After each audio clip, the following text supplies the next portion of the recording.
absolutely believe in God. Let me tell you why. True story. They say I act like my mother's son. That's what Mount Vernon was the streets that I love to run. Found myself on the wrong side of someone's gun. Breathing hard, but I made it. Damn right, I believe in God.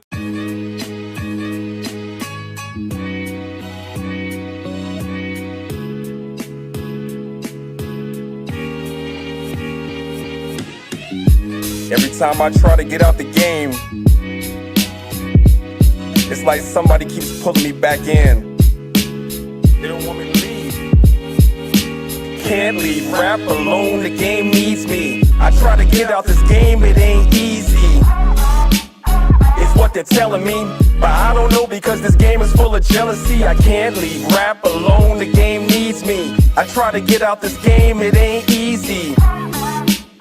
Is what they're telling me, but I don't know because this game is full of jealousy. Rap is dead, it's too late to restore its true state. MCs are too fake because truth's the new hate. Where nobody's rhymes are potent. For those whose eyes are open, can see the game is full of liars and these liar Cohens. Now that's an omen-omer, that means a name sign. How they claim that they woke but sleep the same time. How they claim that they flow but they not impressive. How they claim rap evolved, there ain't no fossil records. But they push that, and so I push back and reminisce about the days when they made good rap.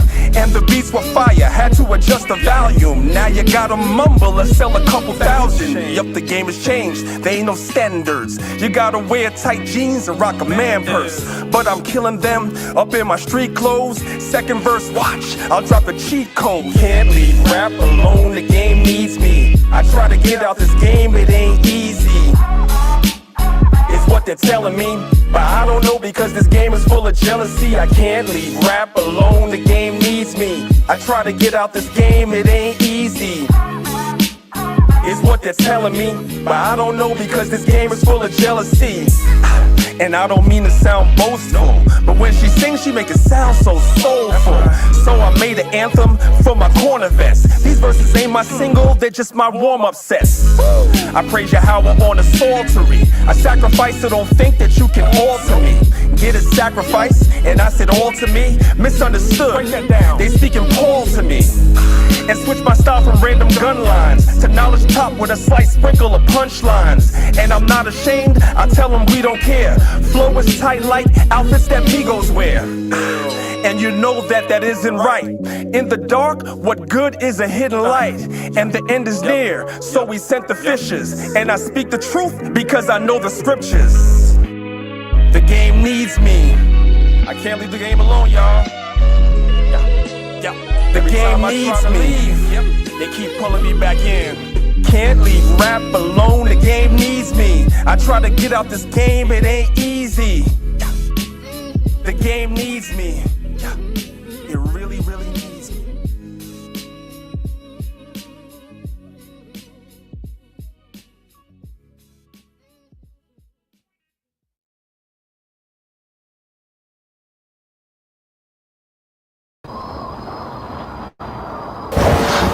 Calls it all, both small and great, rich and poor, free and bond, to receive a mark in their right hand, or in their foreheads, and that no man might buy or sell, save he that had the mark, or the name of the beast, or the number of his name.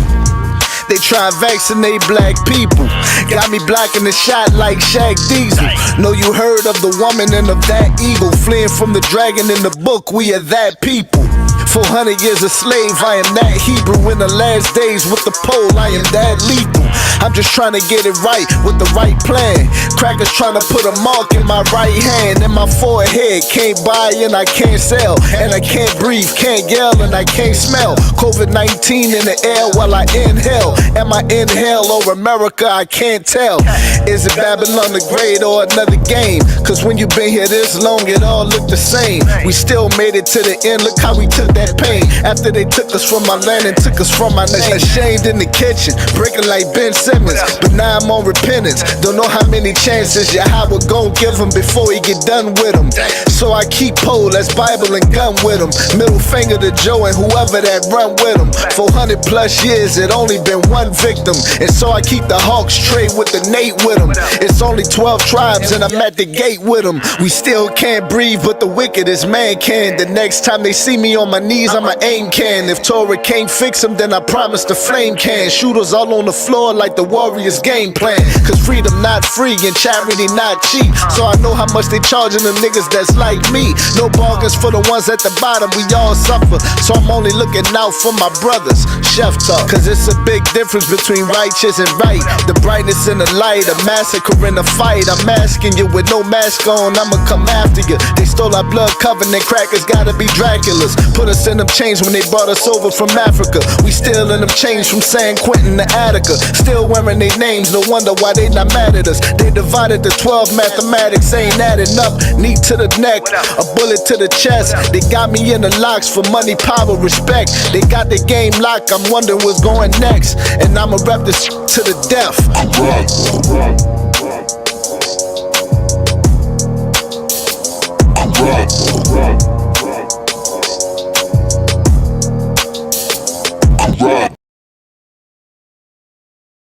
Right now, this is not Jesus Christ. Where is this in the Bible? Right.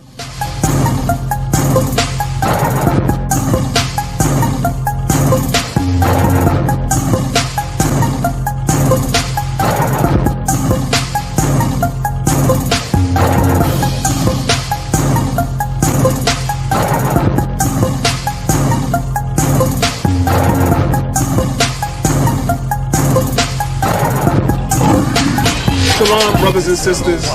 Welcome to the Lines of Israel website. My name is Priest Daniela. You didn't come to our website by accident. Remember what the Bible teaches us. Man's goings is of the Lord. How then can a man or a woman understand their own way? Come, learn your history, your nationality, your heritage. And with that, we say shalom. You're all welcome to the Lion's Den.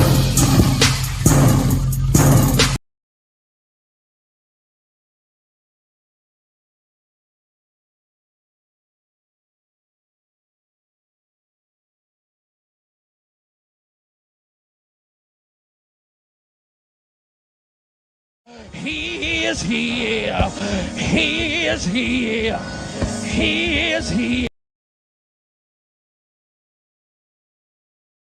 What is going on? What's going on? What's going on? Shalom, everybody. How is everybody doing? How is everybody doing? Hopefully, everybody is doing well. I want to say peace and blessings. I want to say all praises, honor, and glory to the Most High God, Yahweh. In the name of His only begotten Son, Jesus Christ, with the world ignorantly, in the name of His only begotten Son, Yahweh Shai. Let me get it right. Who the world ignorantly calls Jesus Christ. It's your brother, Priest Daniela, representing Lions of Israel, Maccabees TV. Welcome to another edition of our Sabbath class. Again, I want to give all praise, honor, and glory to the Most High. I want to shout out everybody that's watching us online. Lions of Israel class, Maccabees TV, right? Messiah TV. Shout out to everybody that's watching online. And, of course, shout out to the family on Clubhouse. Giving all praise, honor, and glory to the Most High. So, without further ado, we're just going to go ahead and we're going to get started.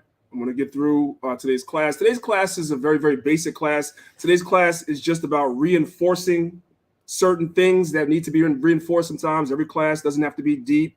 Every class doesn't have to be about history and so forth and so on. Of course, it's still going to be a PowerPoint. Nothing changes. It's still going to be a PowerPoint. But today's class is just about reinforcing certain things, to build up our faith. That's the point. Sometimes our faith needs to be built up because every day is not a good day in this truth. When I say every day is not a good day, you don't always feel like yourself. You don't always feel energized and happy. And some days you're up. Some days you're a little down in the spirit. So sometimes we just have to reinforce certain things so we understand and consider the cost of what it is that we're doing. So without further ado, I'm going to share my screen. All right. If there's any issues on Clubhouse, you guys can more than feel free as usual to come over and you guys could check the PowerPoint out live on YouTube. The link is at the top of the room. And I am on the road today. So when I'm on the road, you guys know sometimes my service gets a little janky. So hopefully I'll be able to get through everything That's kind of why I'm doing a basic lesson and not going into anything too deep.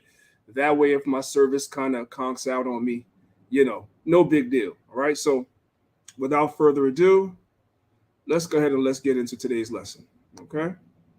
All right. So the name of today's lesson, I called it The Narrow Path and the Straight Gate. Right.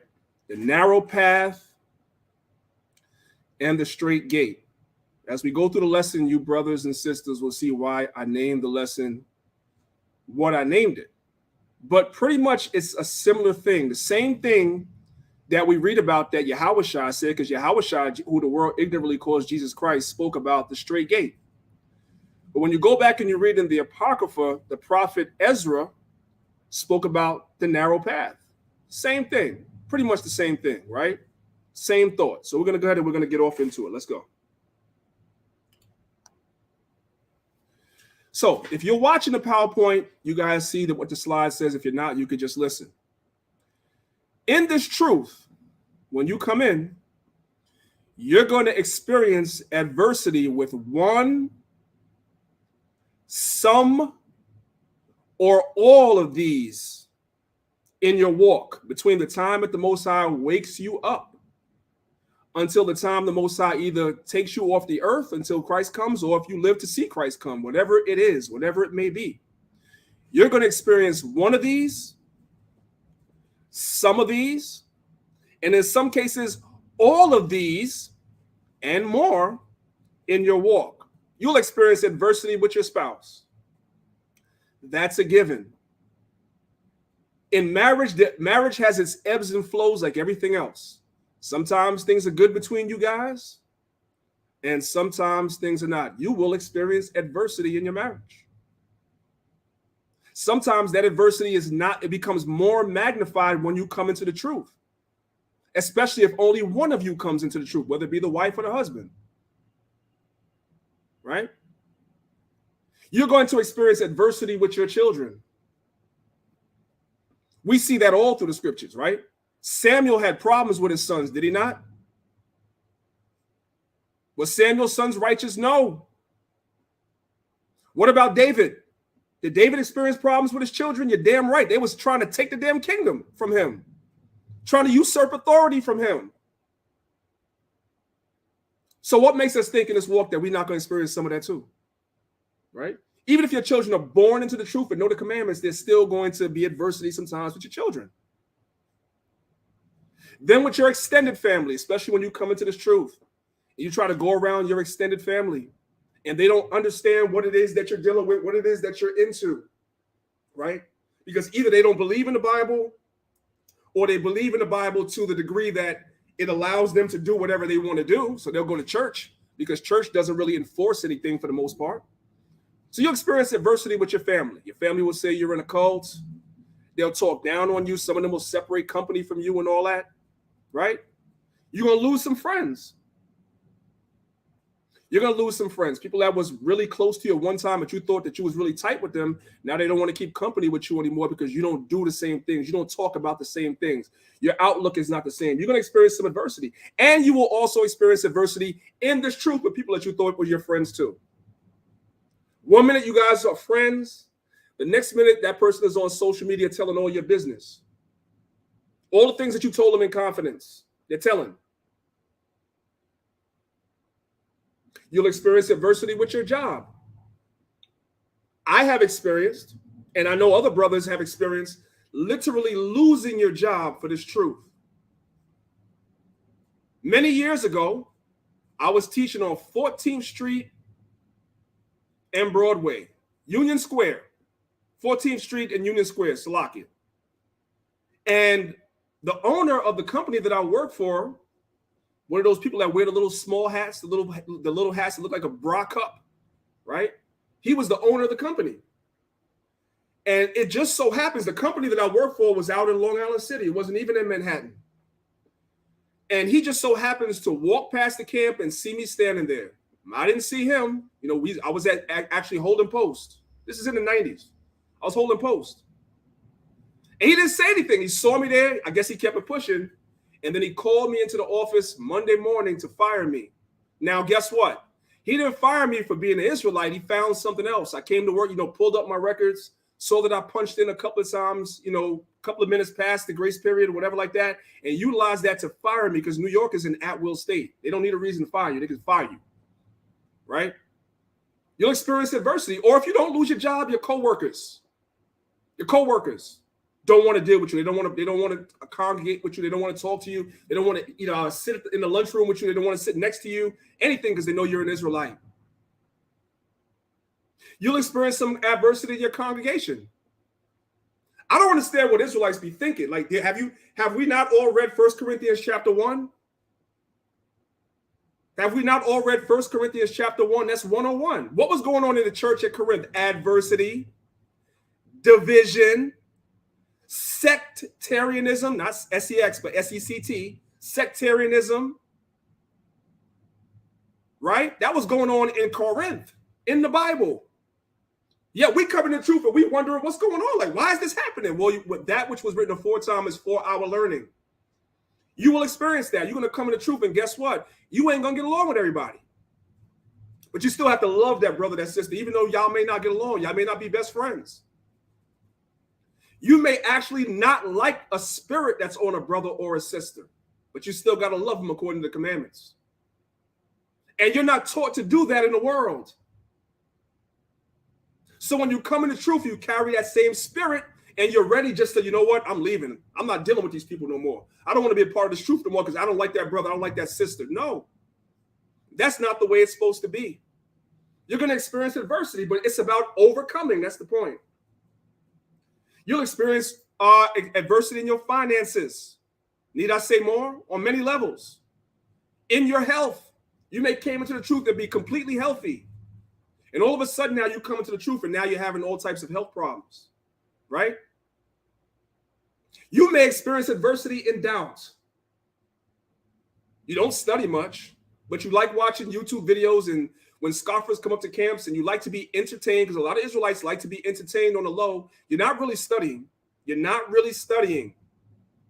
You like to be entertained. So you'll watch YouTube videos of camps and brothers out there and the scoffer coming up and this controversy and that controversy, but you're not really studying.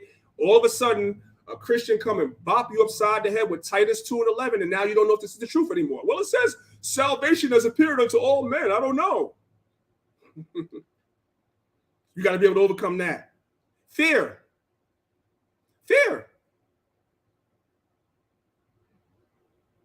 You don't want to go out in the streets because you're afraid your friends might see you, your co-workers might see you. The so-called white man is going to come down on a lot of us that's in this truth. Some brothers are not going to make it to see Christ come. They're going to pass away. They're going to die. Some of us are going to be put to death for this truth.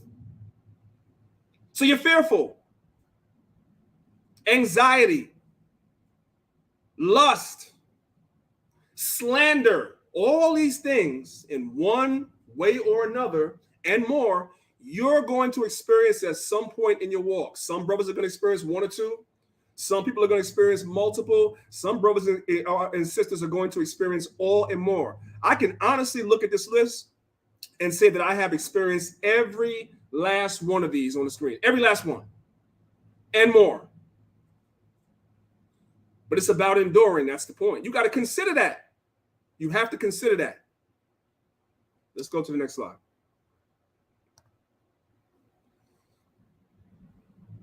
One of the first adversities that you're going to face in this truth is the harsh reality. The harsh reality of your people are hard-headed as hell. Let's read the book of Ezekiel chapter 3. Let's start from verse 1. It says, moreover, he said unto me, son of man, eat that thou findest, eat this roll, and go and speak unto the house of Israel. The roll represents the scroll or the word of God, the Bible, whatever word you want to use to substitute for the roll. Eat it, meaning take this information in, absorb this information, learn this information, and then go talk to your people about this information. That's what the Lord told Ezekiel to do, and by extension, that's what we're supposed to do. We're supposed to eat this roll and then go and speak to our people concerning what's in this roll, the scroll, this Bible, this book. Verse 2. So I opened my mouth, and he caused me to eat that roll.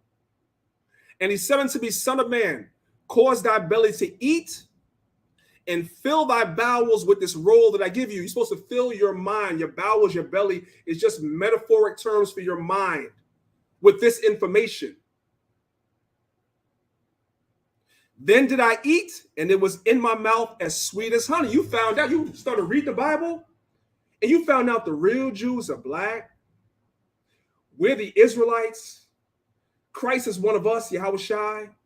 We're going to get the kingdom. We're going to rule. We're going to be rich beyond our wildest dreams. We're going to be above all nations. You're looking at this condition that we're in right now, and you're saying, wow, everything's going to be turned upside down, or right side up, I should say. The condition that we're in, we're about to be now in the opposite condition, right? We're about to be on top. That's a sweet, beautiful thing. Verse 4. And he said unto me, Son of man, go get thee unto the house of Israel and speak my words unto them. So now that you absorbed all this information in your mind and you found out all these wonderful things, and you're reading in the book of Isaiah chapter 60 about the kingdom and how our gates are going to be open continually and the nations are going to bring their forces to you and all this great stuff, now you get to go tell your people about it. But guess what? You got to tell your people that in order for them to get that, they got to change. That's where the problem comes in.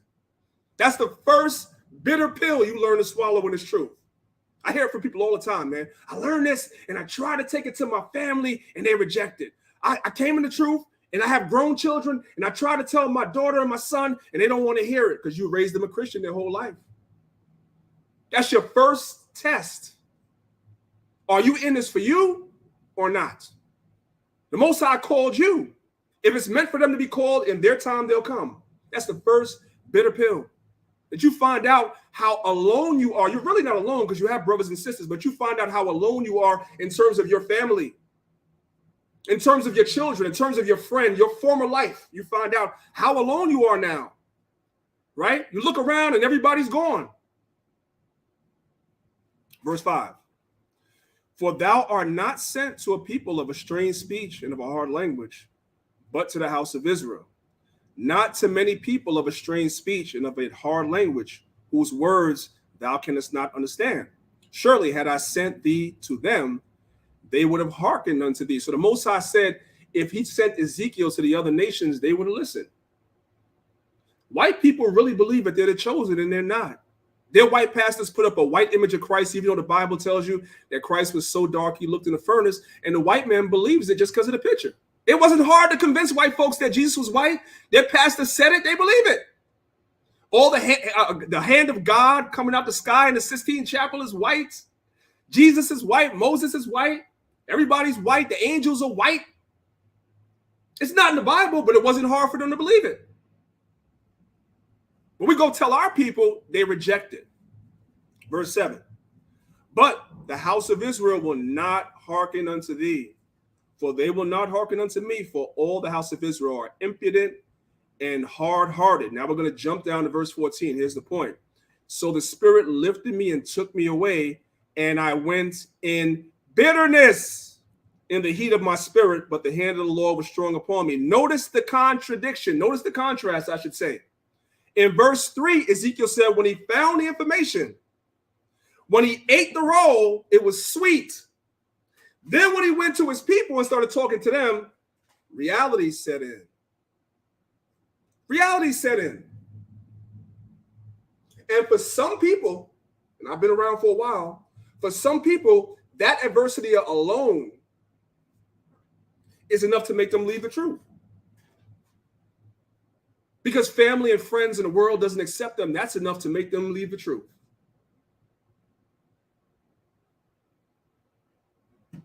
This is the book of Revelation, chapter 10, verse 9. John had the same experience. And I went unto the angel and said unto him, give me the little book.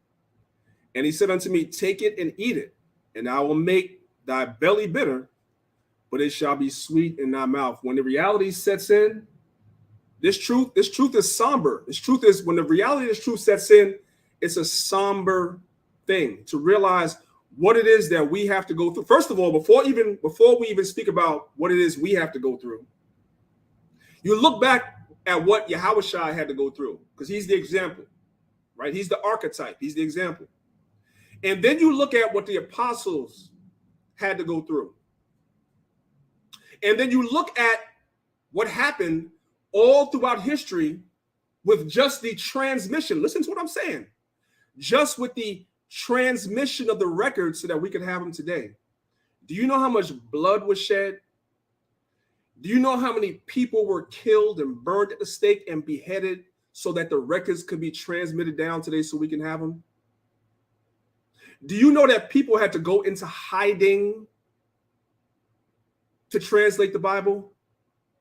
When you talk about the guy Casiodoro de Reina, right? Casiodoro de Reina is the guy that translated the Bible into Spanish. He had to leave Spain and go into hiding so he could do the work because they was trying to kill him.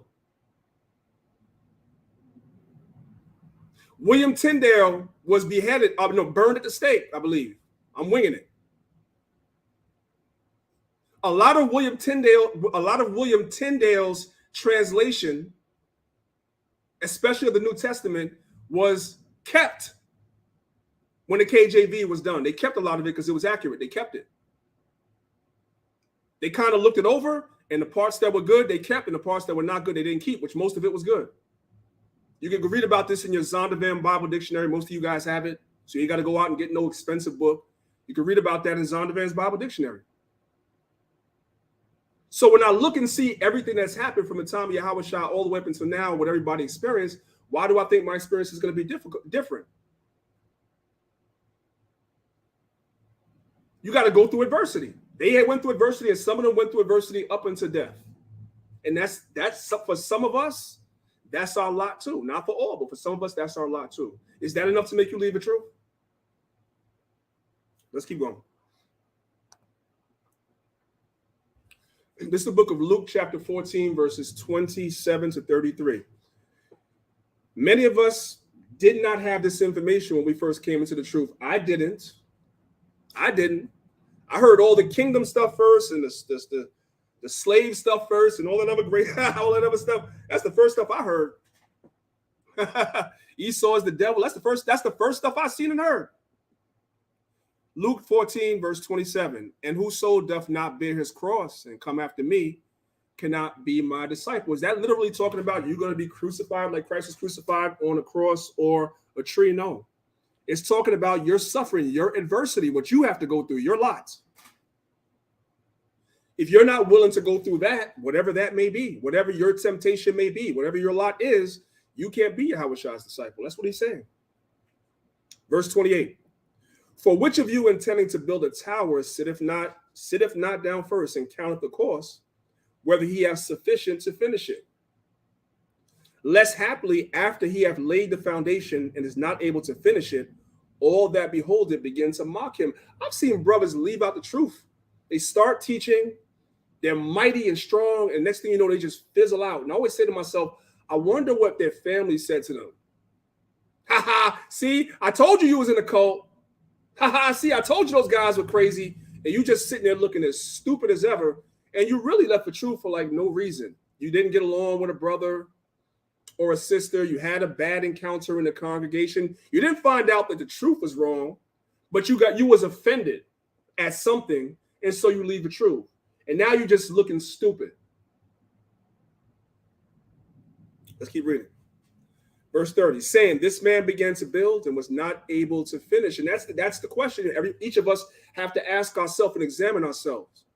As we begin to build, are we going to be able to finish? Because you do realize that when you begin to build, right, there are a lot of, if anybody that has done construction or anything of that sort, you understand that there's always unexpected costs involved. You might budget out a certain amount of money when you're doing a project to build a house or something of that nature. But there's usually unexpected costs that happen that you did not consider, or even opening up a business. You allocate a certain amount of money to open up a business, right? And then you realize when you open up the business that, goodness, man, you didn't consider this, you didn't consider that. You buy a house. Let's use a practical example. You buy a house, right? You set aside your money to buy a house, and you close on the house. Some of you brothers and sisters that have houses, you guys know what I'm talking about, especially if you do real estate. You buy a house, and then you realize when you buy the house, all the things that the seller and the realtor that represented the seller did not tell you that they hid from you. Now you realize your boiler is malfunctioning, but you didn't know that, right? Because the realtor, the seller, the inspector, they're in cahoots together, so they didn't tell you nothing. They didn't tell you nothing. They was able to close on the house. They closed on the house. You the sucker. Now you have an unexpected cost you didn't expect. You got to replace the water heater. You got to replace the boiler. You got to do some work on the roof. You got to do some work on the foundation, so forth and so on. You have plumbing problems. See, before you buy the house, you should already be considering that, like, dang, I'm going to buy a house. And I already know that when I buy this house, in addition to having the money to buy the house and close on the house, I have to have money set aside because I know something is going to go wrong. You got a car, you have to have money set aside because you know at some point you're going to have to do repairs. It's not about just buying the car. It's about also having the money for repairs. You got to consider that. It's the same thing in this truth.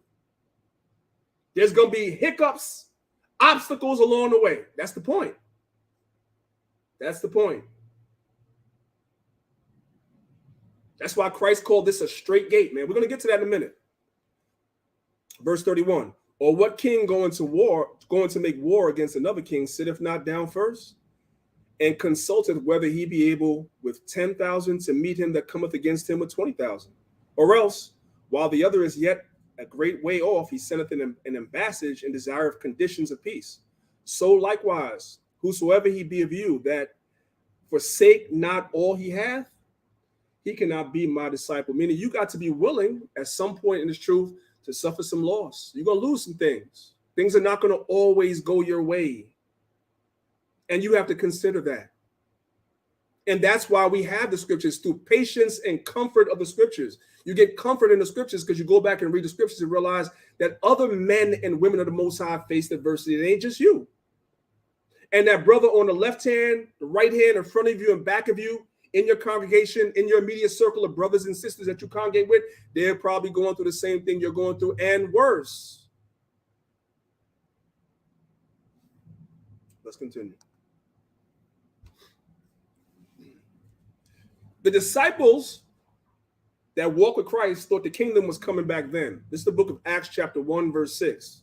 This is what it says. It says, and when they therefore were come together, they asked of him, saying, Lord, will thou at this time restore again the kingdom of Israel? So here it is, Yahushua was born, he did his ministry, and he was crucified, and then he resurrected. So they said, okay, that's it, the kingdom is coming. That's it.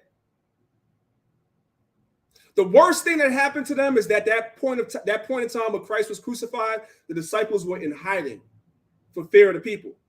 And it wasn't a very long time. It wasn't a very long time because Yahushua was only crucified for 3 days and then he rose. It wasn't a very long time. It wasn't any real adversity yet. And they already thought they was going to get into the kingdom, similar to us today. We come into this truth, you go through one or two things, and you think, okay, well, I'm in the kingdom of heaven now. We all know the truth now. Nah.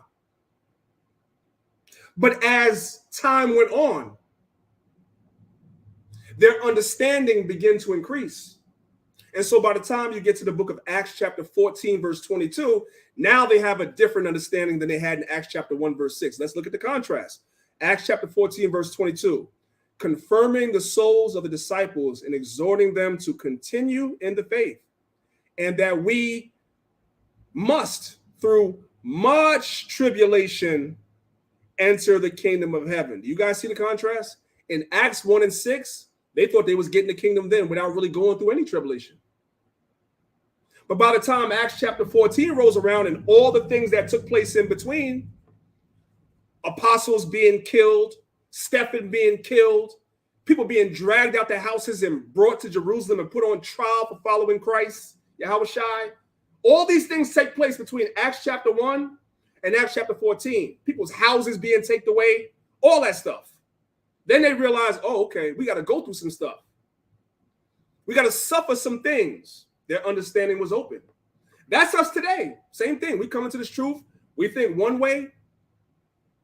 And then we realize that things ain't that one way. It's the other way.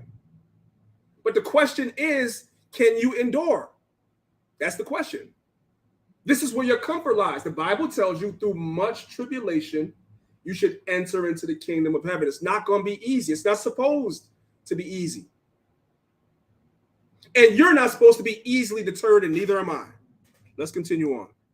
Now, when you look at this word tribulation, if you're looking at the PowerPoint, I went to the thesaurus, and I looked up the synonyms for tribulation. Another way of saying tribulation, because we know the English language is an abstract language, right? So you have a lot of words that pretty much mean the same thing. So you can substitute tribulation and adversity. It's pretty much the same thing. Let's go to the book of Sirach, chapter 2. Sirach, chapter 2. Let's start from verse 1. More of our forefathers giving us warning of what it really is. My son, if thou come to serve the Lord, prepare thy soul for temptation. Remember what I told you, brothers and sisters, in that first slide? One of the adversities that you're going to go through is temptation. And temptation comes in different forms to different people.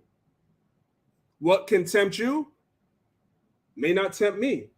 What can tempt me may not tempt you. But you should be prepared that whatever you're weak. First of all, we have to take self-stock in this truth. The Bible says examine yourself. Examining yourself means that you have to come out of this. This is a word that's used a lot in the world today, and it's a great word, and I'm going to use it too. We have to come out of the state of delusion that a lot of us are in. All of us know what our weakness is. Everybody knows what their weakness is. Everyone.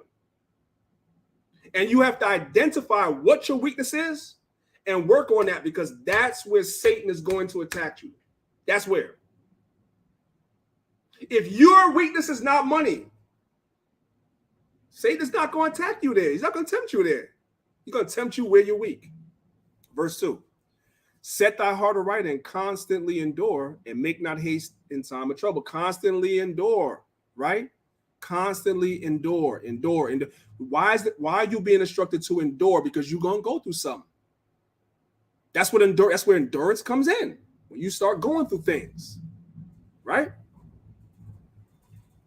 If you ever watch a boxing match, right? You have different flurries. Sometimes you're on offense, sometimes you're on defense. And so when the other person is on offense and you're on defense, you have to endure their offensive flurry until you can find your opening to come back and you get on offense. The same thing. Verse 3.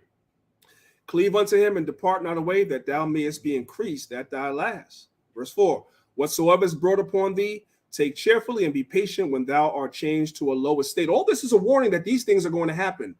They happened to our forefathers, and it may happen to you. Verse 5. For gold is tried in fire, and acceptable men in the furnace of adversity. So in order to be acceptable to the Most High, you're going to have to go through some adversity first. And that adversity is symbolized as fire. Because what does fire do? Fire purifies things. Let's look at this PowerPoint slide right here, right? Now, if you guys are looking at the PowerPoint, you guys could see the four different stages of that gold right there. Do you guys see it? If you're looking at the PowerPoint, you guys can see it. At the very top, that's the first stage of what that gold looks like. Does that look like anything precious to you? No. That doesn't look like anything, right? Then you have the second stage right here. You have the third stage right here in the refinement process. Now the gold is beginning to shine a little bit more. This third picture right here, you can see how the gold is beginning to shine a little bit more as opposed to picture number 2 and picture number 1. Now in picture number 3, it's starting to come through because it's been through a refinement process. And by the time you get down to the bottom, there you have your precious gold. Does everybody see that? That's why the Bible is using that symbology, that analogy, for lack of a better word, that symbolism. That gold represents us. That refinement process that gold goes through is usually fire. And so that's what we go through. The Most High brings fire on you in terms of adversity, tribulation, in different forms. And those things are supposed to refine you. to remove the impurities from you. The fire removes the impurities from the gold and the silver. And so your fire, which is your fiery trial, is supposed to remove the impurities that's in you and I, which is sin, so that we can shine like gold. That's the point. That's what your adversity and your tribulation is for. Because when you are refined by it, now you're able to overcome it. The next time that you are presented with that same temptation, you won't succumb to it because you've already been through it. You already been tempted by it. You was able to overcome. That's the point. This is Proverbs chapter 17, verse 3. The fining pot is for silver, and the furnace for gold, but the Lord trieth the hearts. Within the word heart just means your mind. The Most High tries our mind to see whether that we're really steadfastly in this thing or not. Let's move to the next slide. Faith is proven through adversity. It's the book of 1 Peter chapter 1, verses 7 through 10. It says, the trial of your faith. So when you claim to have faith, the Most High is going to try your faith. Being much more precious than gold that perisheth, though it be tried with fire. So your faith is going to be tried with fire, which is just adversity, trials, tribulations, temptations, adversity, to see if you really are faithful to this thing.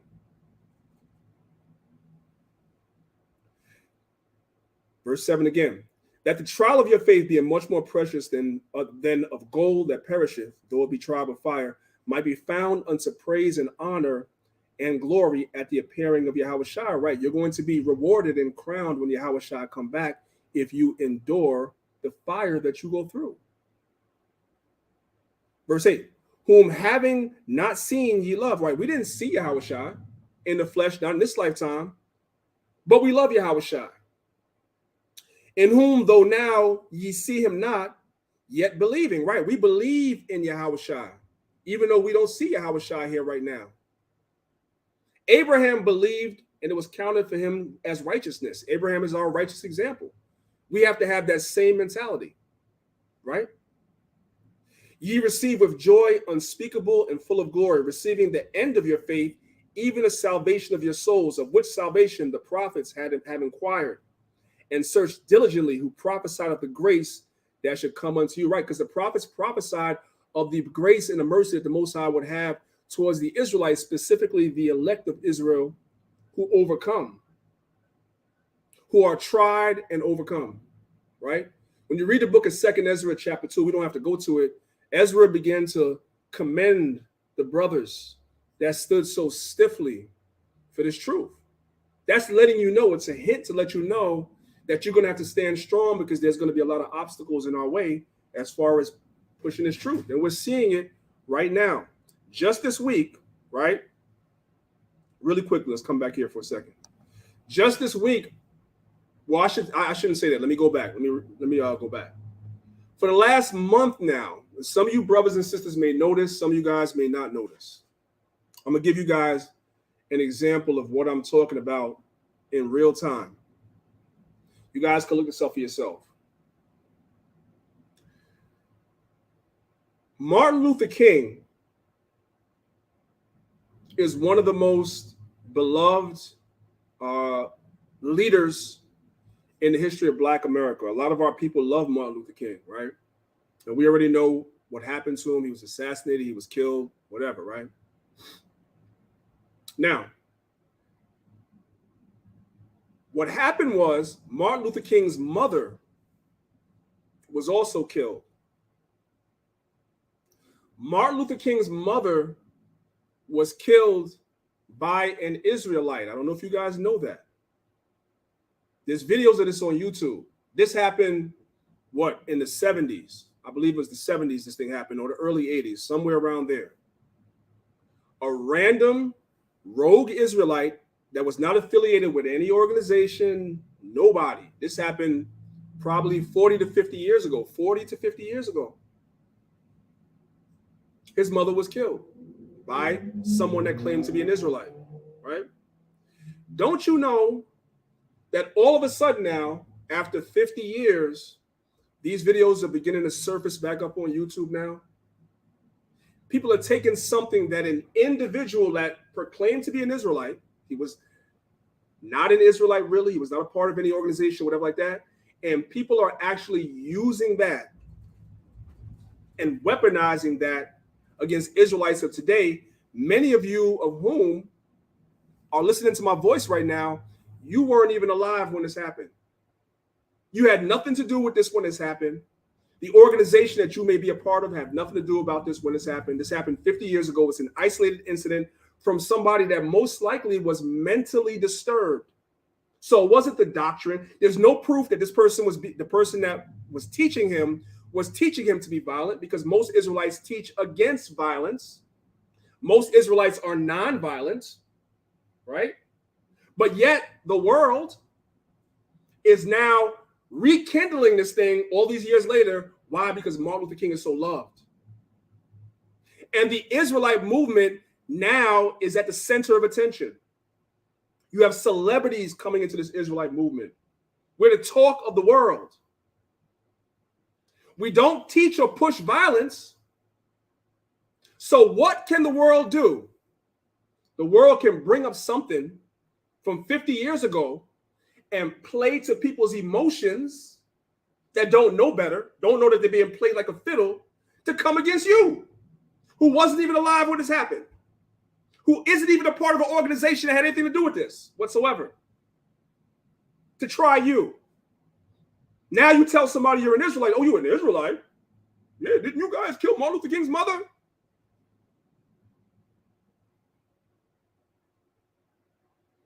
You're gonna be scared to proclaim Yahushua and his truth? This is not the end, this is the beginning. There's more slander that's gonna come. And we're gonna find out and separate the men from the boys and the women from the girls.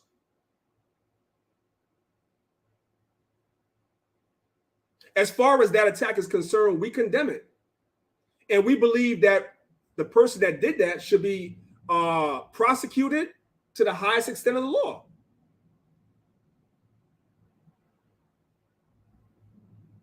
But that has nothing to do with the rest of us.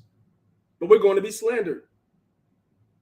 When Yahushua was on trial in front of the Sanhedrin, they brought false witnesses against him. We read about that in the Gospels. When Stephen was on trial in Acts chapter 7, they brought false witnesses against him. We read about that in the book of Acts. When Paul was on trial, they brought false witnesses. We read about that in the book of Acts. That's a real thing. If it happened to them, it's going to happen to some of us. And it's a test.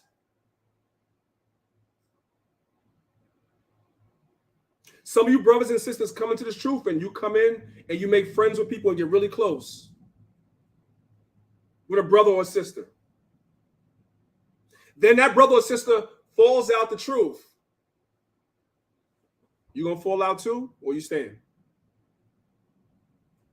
You're a part of a congregation, and the congregation has a split. One half of the congregation goes one way, one half goes another way. The half that goes the other way starts going into doctrines. You going too? Because your homeboy, your homegirl that you was close to is over there. You going? That's your trial. That's your test. All of us have one. But it's about enduring. That's the point. This is the book of Proverbs, chapter 17, verse 17. It says, a friend loveth at all times, and a brother is born for adversity. That friend can literally be a friend. It could also be talking about a marriage, because you and your wife and your husband should be friends. It could also extend to a congregation. Sometimes we are tested, whether it be your literal friend, whether it be in your marriage, whether it be in your congregation. In all those cases, they're supposed to love you at all times. And if you are able to overcome the adversity or the trials or the tests that come with these different forms of friendship, your congregation, your marriage, your friendship with that person becomes stronger because it was tested, it was proven. Until then, you don't know what you have. You just have lip service. That's all you have. So adversity is a real thing. It's all throughout the scriptures. A lot of times we're just not equipped. We're not prepared. We're not told that you're going to have to go through these things. We just expect to come in the truth and for everything to be a cakewalk, right? This is a book called The Icon. If you guys look at the PowerPoint, the book is by Kurt Weitzman, right? Notice the last name, Weitzman, hint, hint. Sounds like one of the people that wears small hats, right? Sounds like a small hat to me. And that's the icon of King David in that book called The Icon, black, right? Look at the pages of the book. Look at the gold crown. Look at the gold trimming of the garments, and then look at the complexion of the man with the woolly hair. That's a black man, right? So that's just an aside. It's not an icon class, but since I'm going to talk about David briefly, I just put the icon there so you guys could see it, right? A small hat put in his book a black image of King David, but they say that the Jews are white people. Yeah, all right. But let's talk about King David for a second. King David is an example of tribulation leading up to a preview of the kingdom. David experienced problems his whole life, right? When the Most High chose David to be king, Saul was trying to kill him. He didn't like David. He wanted to kill David. When David eventually became king, David was fighting wars against all these different nations, subduing them, right? Then David slipped up, and the Most High turned David's sons against him. Sons was trying to kill him. Sons was trying to take the kingdom, the whole nine. David went through all of that. His closest confidants and warriors, you're saying his captain of the host, all that turned on him.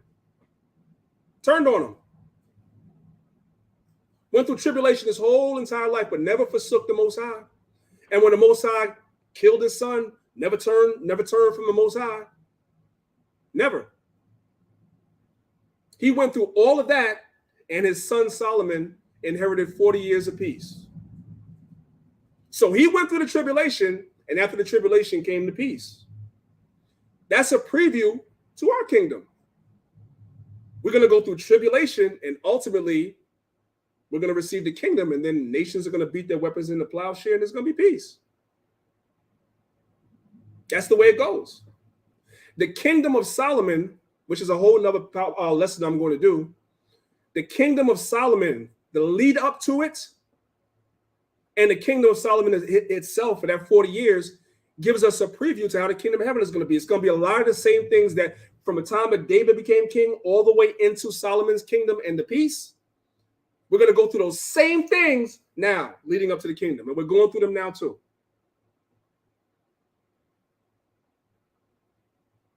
More on that another time. Let's keep going. This is the book of Deuteronomy chapter 4, verses 29 to 31. This is the promise. But if from thence thou seek the Lord thy God, thou shalt find him, if thou seek him with all thy heart and with all thy soul, when thou art in tribulation. So when we are in tribulation, we're supposed to be seeking the Most High. When thou art in tribulation and all these things are come upon thee, even in the latter days, which is now. So this is a warning all the way back there during the time of Moses. This is a warning that even in the latter days, we're going to be going through tribulation. It's not a cakewalk. And when we're going through tribulation, we got to seek the Most High. Verse 30 again. And when thou art in tribulation and all these things are come upon thee, even in the latter days, if thou turn to the Lord thy God and shall be obedient to his voice. Where's the Most High's voice? In the Bible. For the Lord thy God is a merciful God.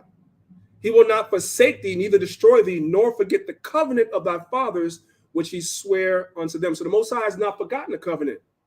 All we have to do is be obedient to the voice of the Most High when we are in tribulation. And this is what we go out and try to teach our people, but it's bitter because they don't want to hear it. And even for us, sometimes when we are in the midst of our tribulation, for many of us, it's difficult. It's a fight.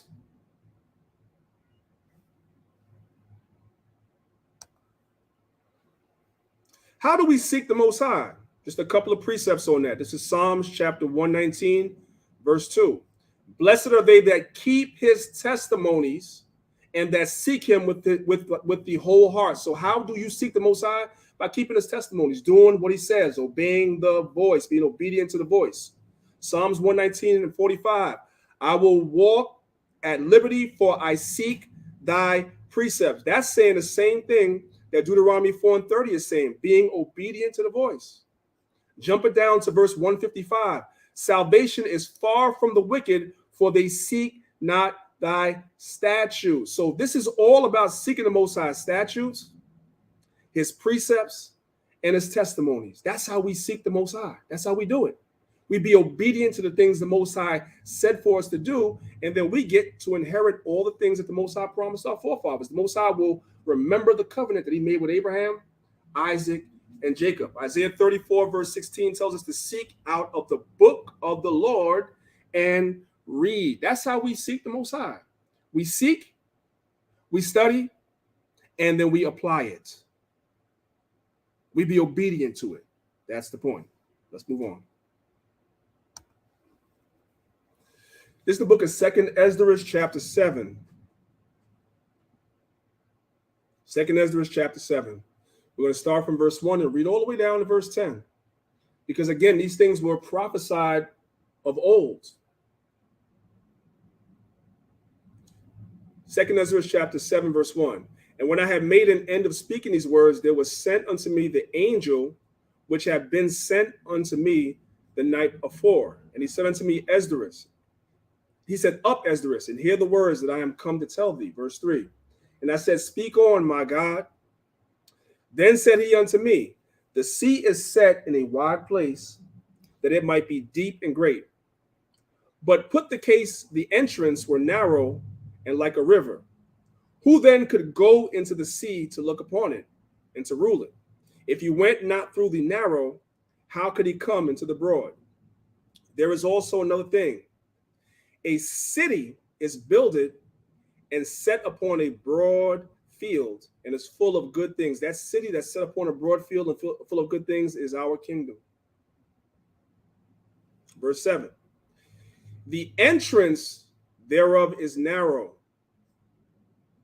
and is set in a dangerous place to fall, like as there were a fire on the right hand and on the left a great deep, and only one path between them both, even between the fire and the water, so small that there could but one man go at once. Now we know fire, as we just saw, one of its qualities is purification, to purify and clean the impurities.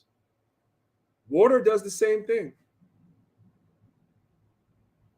It does the same thing.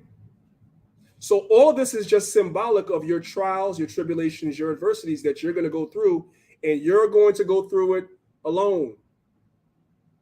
You have the brotherhood and the sisterhood to restore you, to build you up, but ultimately you have to walk this path for yourself. The Bible says you have to seek your own salvation with fear and trembling. The scriptures also say that every soul is going to stand before the throne and you're going to be judged out the books for what you did, whether it be good or whether it be evil. And along the way, you're going to go through a lot of temptations leading up to that. And these things are there to purify you, to try you, to test you, to see if you're faithful. That's why they're there. Verse 9. If the city now were given unto a man for an inheritance, if he shall never pass the danger set before it, how shall he receive the inheritance? That's the same thing we read in Acts 14:22. Through much tribulation, we shall enter into the kingdom of heaven. So if the city is given unto a man for an inheritance, if he shall never pass the danger set before it, the tribulation, you're going to have to go through that. How shall he receive the inheritance? How are you going to receive the kingdom without going through the tribulation first, the adversity first? Verse 10. And I said, It is so, Lord. Then he said unto me, Even so is Israel's portion. So in order for Israel, which is us, to inherit the kingdom, we got to go through and pass through those dangerous places that's set before us. Literally and figuratively.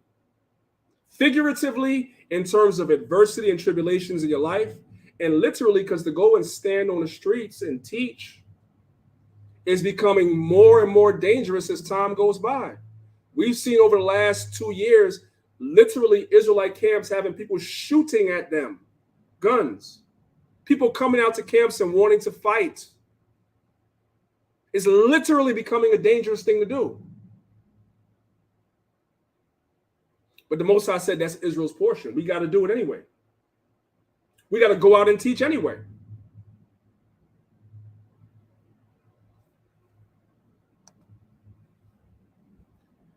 Yahushua said something similar. This is the book of Matthew chapter 7, verses 12 through 14. It says, therefore, all things whatsoever ye would that men should do to you, do ye even so to them, for this is the law and the prophets. Verse 13. Enter ye at the strait gate. Now notice the spelling of the word straight. It's not S-T-R-A-I-G-H-T, it's S-T-R-A-I-T. So when we go and we look at that word straight, if you guys are looking at the PowerPoint, one of the things about that word straight, it says narrow. And if you look at the parentheses, it says obstacles standing close about. So that straight gate represents a narrow path, and there are obstacles along that path that are going to be in your way in the form of temptation, adversity, and tribulation. It's going to be all types of obstacles. And those obstacles are going to be unique to you. And Christ said you have to enter at that straight gate, that difficult gate, that narrow path, that path filled with obstacles. That's where you got to go in. For wide is the gate, and broad is the way that leadeth to destruction. And many there be which go in thereat. Verse 14, because straight is the gate, and narrow is the way which leadeth unto life, and few there are that find it. I kind of cut off the rest of the words of the scripture at the PowerPoint. But Christ is saying the straight gate is narrow. Isn't that the same thing that Ezra just said? Let's go back. The straight gate is narrow, right? Right here. Verse 7, 2 Ezra chapter 2, verse 7. The entrance thereof is narrow. This is the straight gate. This is literally the same thing Yahushua said. Same thing. Just using different term. Same thing. It's a synonym.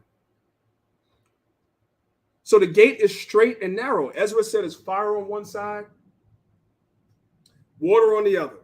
And it's real narrow and you got to walk in between. Those are those obstacles. And you got to go through it.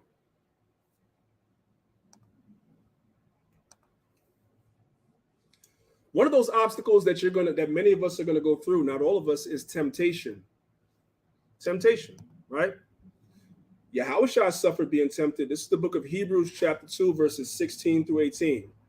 It says, for verily he took not on him the nature of angels, but he took on him the seed of Abraham. Verse 17, wherefore in all things it behooved him to be made like unto his brethren, that he might be a merciful and faithful high priest in things pertaining to God, to make reconciliation for the sins of the people. You know why Yahushua is merciful? You know why Yahushua is faithful usward? Verse 18, for in that he himself hath suffered being tempted, he is able to succor them that are tempted. So Yahushua went through temptation himself. A lot of times, the only way that you can understand what someone is going through is you have to experience that thing yourself. If you have not experienced that thing yourself, a lot of times you can't really understand what somebody is feeling or going through that's going through a particular situation.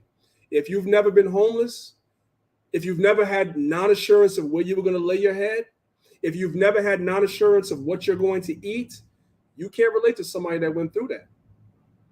Sometimes you can't even judge somebody that went through that. Just because someone is homeless doesn't mean that they're shiftless and they don't want nothing for themselves. Somebody could have had a fire that destroyed everything that they had. Someone could have lost a job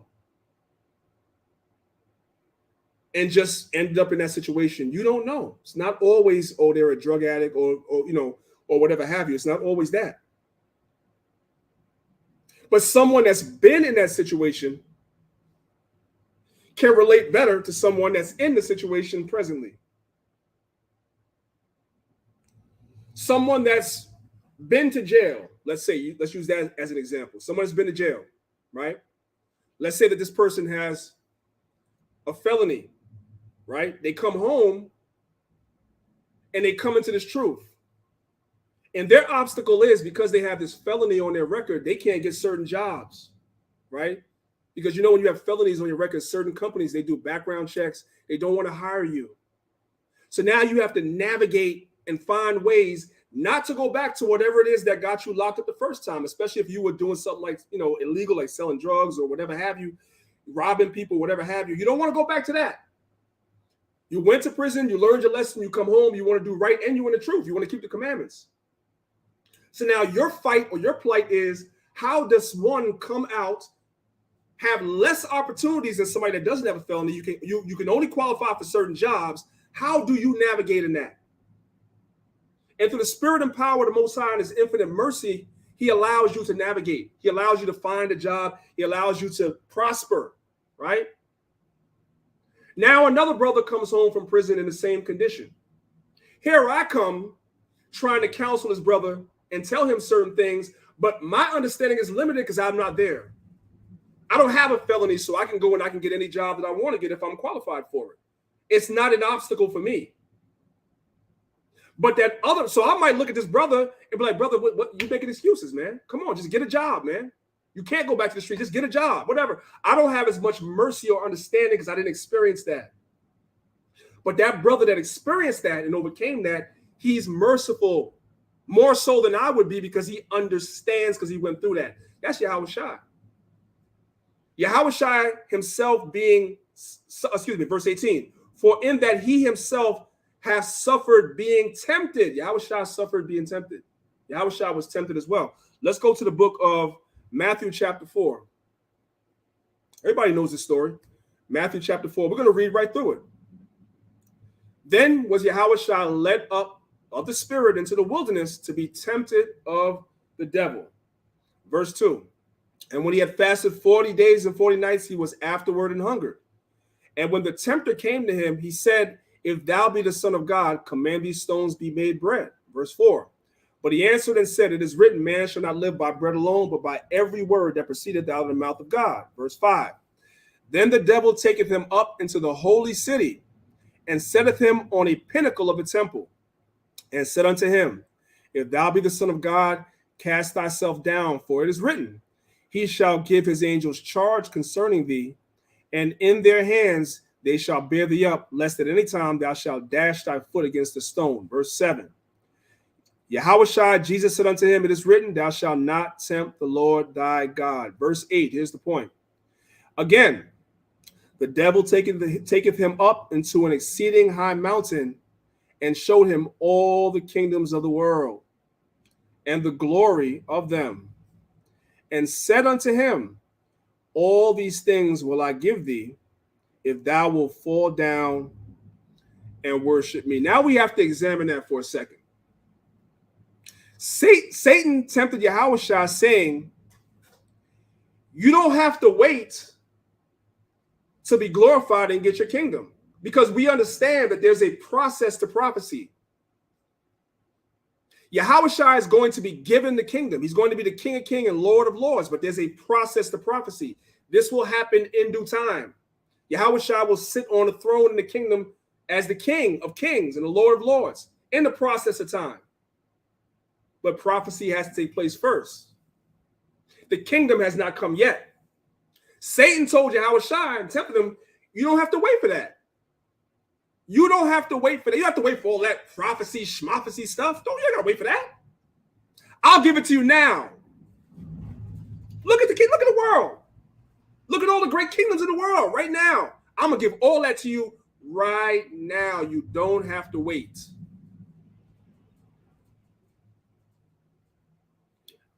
I.e., instant gratification. A lot of our people suffer from instant gratification. The Most High made many promises to us in the kingdom of the things that we're going to receive. Some of our brothers and sisters that have come into this truth have not been able to wait for the kingdom. They want their instant gratification now. They want to please their flesh now. Satan tried to tempt Yahushua that way. So he understood. So he's now able to make reconciliation on our behalf when we're tempted. That's the point. Because he was in the flesh and experienced what we experience in terms of that fight that we go through within ourselves.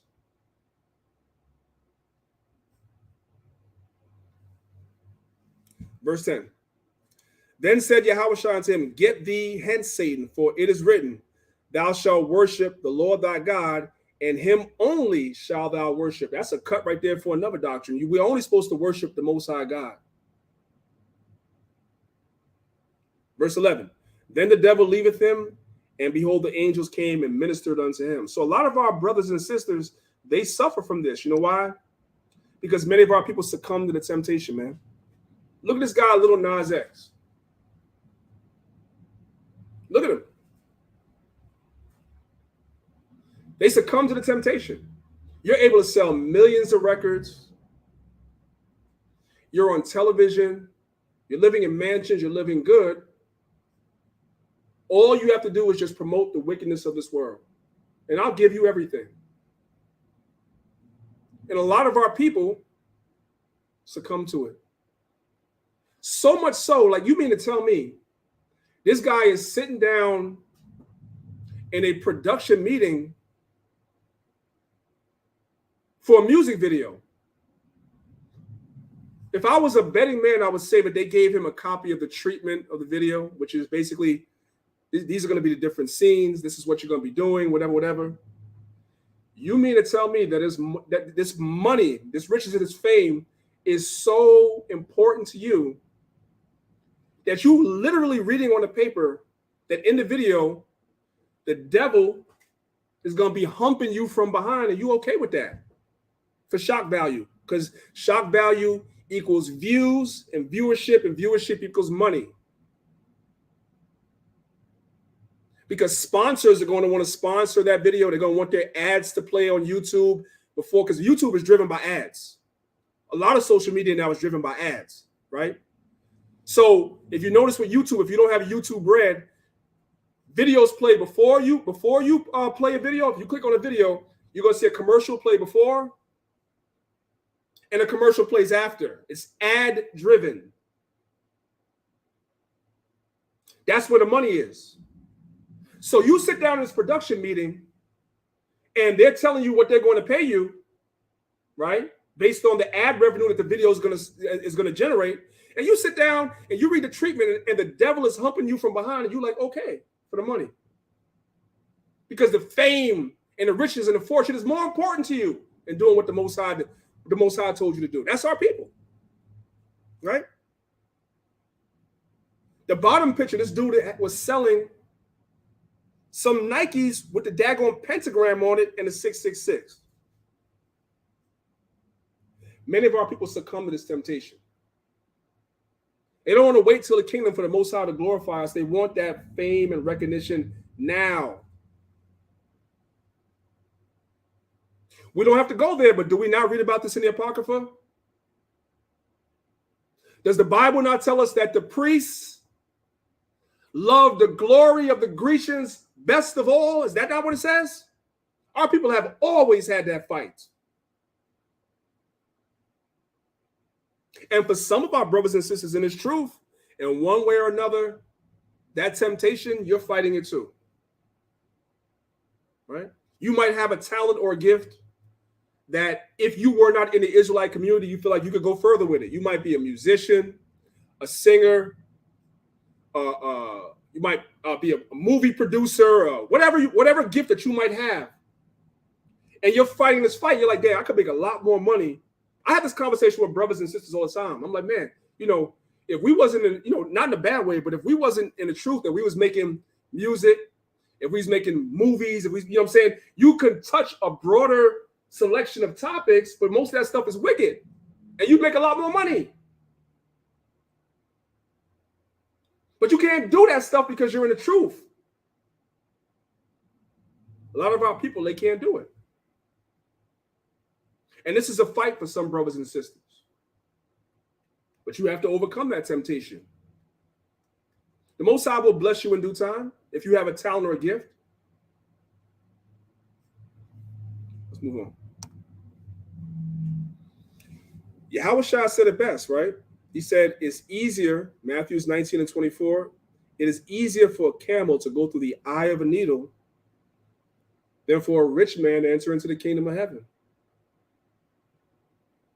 For some of our people, the temptation is money and riches. That's what you want. Not necessarily the fame so much, but money and riches. That's what you want.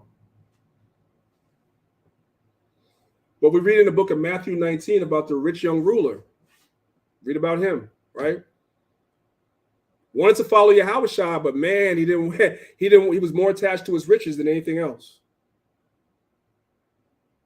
Yahushua compared that mentality, that lust, to a camel fitting through the eye of a needle. The eye of a needle was a certain entranceway where you got to make a camel, which is a very stubborn animal. The camel would have to stoop down to be able to go through that entrance to be able to get into the city, the wall. They would have to stoop down. A camel is a very stubborn animal. It's very difficult to get it to do that. Yahushua was saying it's easier to convince a camel to stoop down and go through that eye of the needle than for a rich man or woman to enter into the kingdom of heaven, because a lot of our people, because of the money and the fame, they err, they sin to get it. Look at Jay-Z with the eye, the all-seeing eye, right? We already know that this dude is demonic.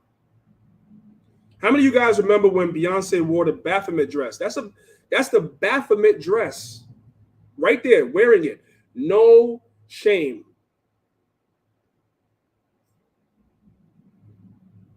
And some of our people want to be these folks. I'm talking about in the truth. You secretly envy folks like this. You're not supposed to, but you do. But you got to get past that. You know you can sing better than she can, right? She's not the greatest singer. She's more of an entertainer, a good dancer. She does not write her own music. You feel like you have more talent than she does. Why aren't you where she is? Because look what she has to do to be where she is. You have to be good with being who you are, you know what I'm saying, and getting what Yahushua has promised to us in our kingdom.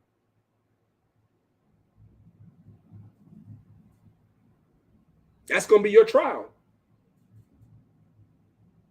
My trial is different, and the next brother and sister's trial is different.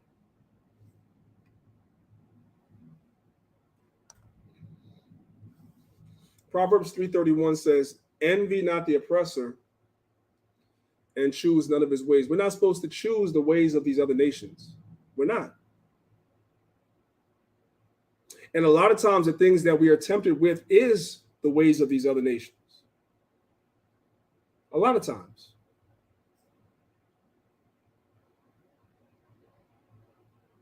But there's something promised to us. We just have to wait for it, and we have to endure till our time comes.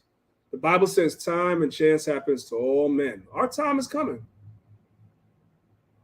We just have to wait for it. The last 30 years for me in this truth is littered with brothers and sisters along the wayside that couldn't wait, or they couldn't endure. Things didn't go their way when they were in the truth. There was a lot of obstacles that happened, and they just fell out. Just fell out. Some of them are popping back up now because they see, what's going on in the media with the Israelites, but they fell out. Proverbs chapter 12, verse 26, it says, the righteous is more excellent than his neighbor, but the way of the wicked seduceth them. A A lot of our people are seduced by the wicked ways of this society. And that's their adversity, that's their tribulation, that's their trial. Are you going to allow this society to seduce you away from doing what God told you to do and keeping the commandments?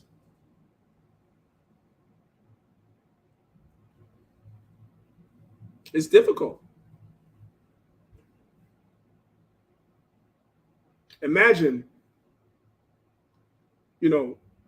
how much more time, especially for brothers that are like leaders of congregations, imagine how much more time you would have to yourself if you didn't have to lead a congregation. We're going to get to that in a second.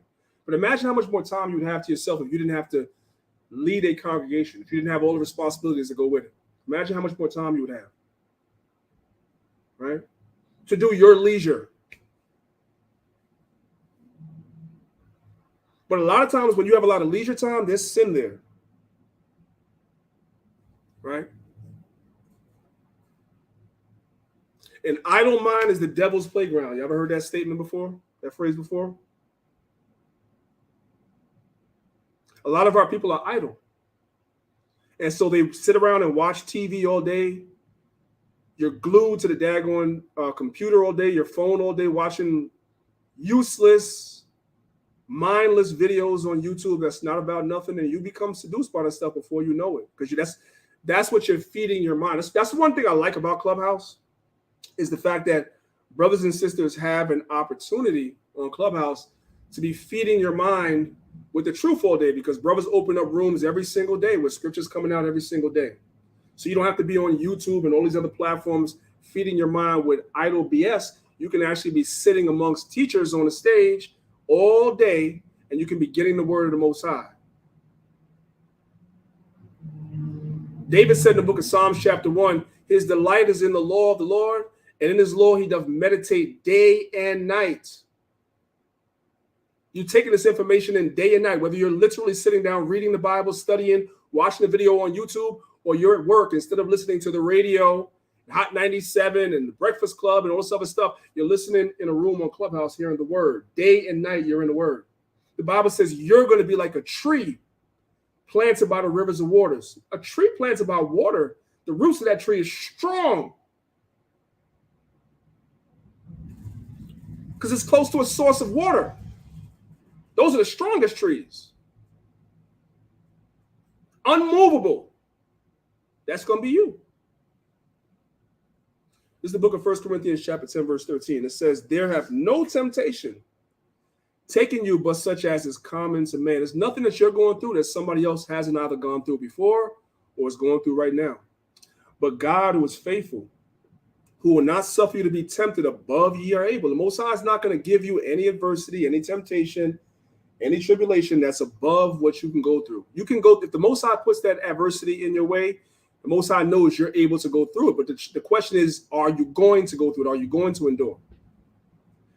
But will, with the temptation, also make a way to escape, that ye might be able to bear it. So the Most High always makes a way out.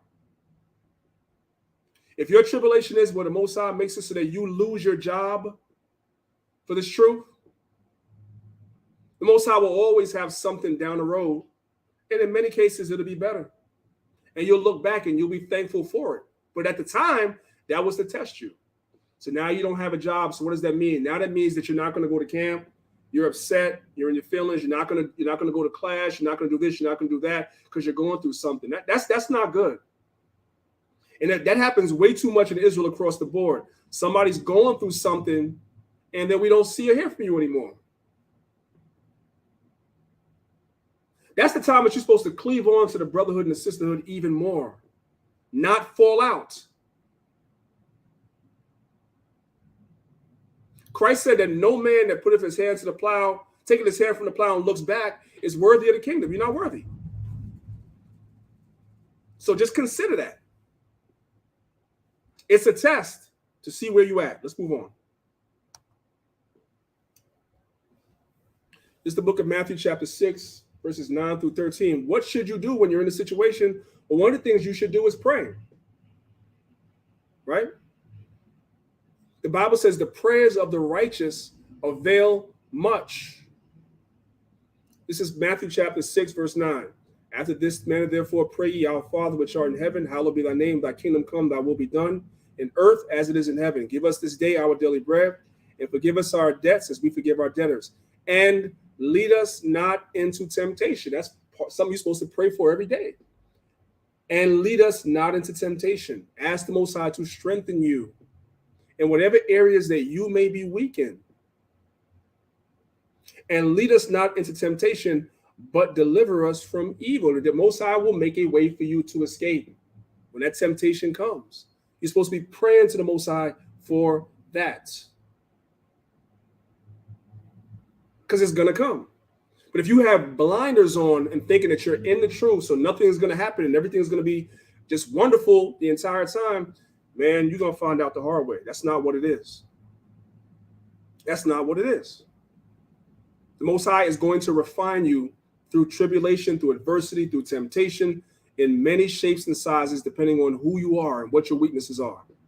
And we should be praying to the Most High to provide that way for us to escape that. Provide us with build up your faith and strengthen you to overcome when you're faced with these temptations. That's the point. Whatever they may be. Let's move on.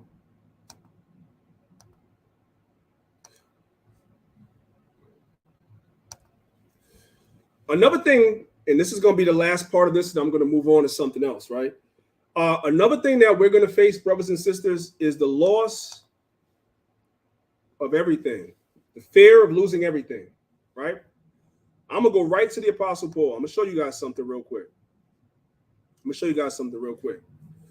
look at the book of Acts chapter 8, verses 1 through 4. I'm going to show you guys something.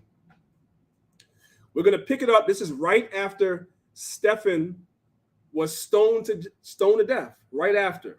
Let's pick it up at chapter 8, verse 1. It says, and Saul was consenting to his death. So Stephen was one of the apostles, a righteous man that was stoned. They brought false witnesses forth, stoned the man.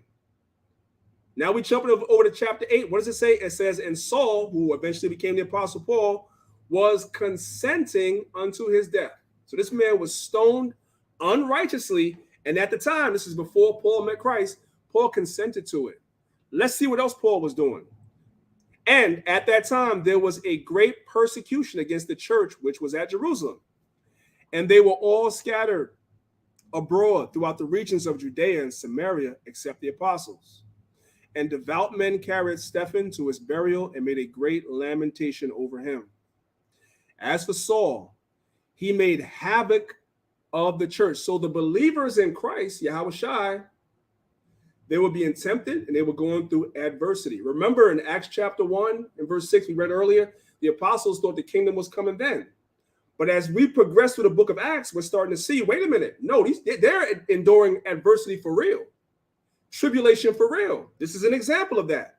Verse 3 again.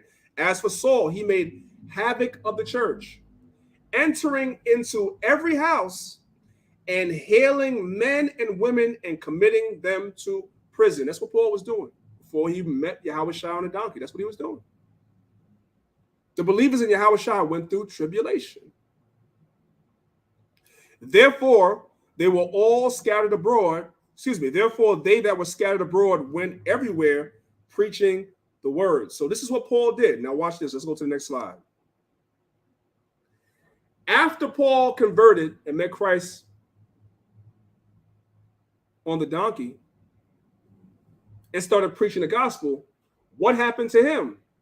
He had to drink from that same cup and suffer also. Same cup. It came right back to him. This is the book of 2 Corinthians chapter 11, verses 22 to 28. Are they Hebrews? So am I. Are they Israelites? So am I. Are they the seed of Abraham? So am I. Are they ministers of Christ? I speak as a fool, I more. In labors, more abundant. So Paul did lots of great work. Went on all those different missionary journeys and made all those stops all throughout his missionary journeys, all throughout the book of Acts, right? In stripes above measure. So Paul received stripes. This is after he converted. In prisons, more frequent. So Paul got in prison. Remember, he was hauling people off to prison? Now he was in prison. In deaths oft. Of the Jews, 5 times received I 40 stripes, save one. So Paul got whipped. He was making havoc in the church. When he converted, now his temptation, his tribulation, his adversity came on him. Same thing. Thrice was I beaten with rods. Once was I stoned. This is after Paul converted. So what makes us think that when we come in, it's going to be smooth sailing? It's not. This is his refinement process. This is his adversity. And you're going to have yours, and I'm going to have mine. Thrice was I beaten with rods. Once was I stoned. Thrice I suffered shipwreck. A night and a day have I been in the deep. In journeyings often. In perils of water. In perils of robbers. Paul, throughout his missionary journeys, was always concerned about people robbing him. It was dangerous to do what he was doing. In perils by my own countrymen, Israelites, people who he once Pharisees. He was once a Pharisee. Now he was in peril of these people. In perils of the heathen. So you got to worry about your own people, and you got to worry about the other nations. In perils in the city, in perils in the wilderness, in perils in the sea, in perils amongst false brethren. Yeah, friends. What you think to be friends will eventually turn on you. Paul went through all of this. All this is a part of tribulation. All this is a part of adversity. He had to go through it. The apostles, 12 had to go through it. Stephen went through it. Yahushua went through it. So we got to go through it. That's the point. That's that fire and water on both sides. And what it does, it refines you. It cleanses you. It purifies you. That's the point. In weariness and painfulness, in oft watching, in watchings often, in hunger and thirst, in fastings often, in coldness and nakedness. Verse 28, my favorite part. Besides those things that are without, meaning from verse 23 to verse 27, Paul had to go through all those things personally. Those were his personal adversities that he had to go through. But watch this. Besides those things that are without, that which cometh upon me daily, the care of all the churches. So in other words, not only did Paul have his own personal adversities he had to go through, but he still had to care for the congregation. Meaning the people in these churches, they had all these problems. What do you think all those epistles are? All those epistles are all the things that are going on in those churches. And Paul having to address all those things that are going on in those churches and deal with all those problems on top of everything from verse 23 to verse 27. On top of that. I want brothers to think about that want to be leaders. You aspire to leadership. You aspire to be maybe one day open up your own camp and be a leader and this, that, and the third. And you think it's just the easy thing. You know what I'm saying? You think it's a glorious position. It's not. It's not. Because every time, I can speak for myself, every time my phone rings, it'd be when I'm already dealing with something personally. And then here comes the phone, I got to deal with something in the camp. Well, we got to deal with this. And we have to deal with that. We have to deal with this. And this is coming up, and this holy day, and this person needs counsel, and this person over here, and this person is going through this over there. And that's on top of your personal life and all that's going wrong in your personal life and your job and your marriage and your children and your finances and your health. But if you say you want to rule the kingdom, you want to be a ruler, well, the Most High is going to put you through some adversity. You're going to have to rule and judge matters and go through it and be refined in that way too. That's the point. Let's move on. Philippians chapter 3. I'm just going to jump down to verse number 8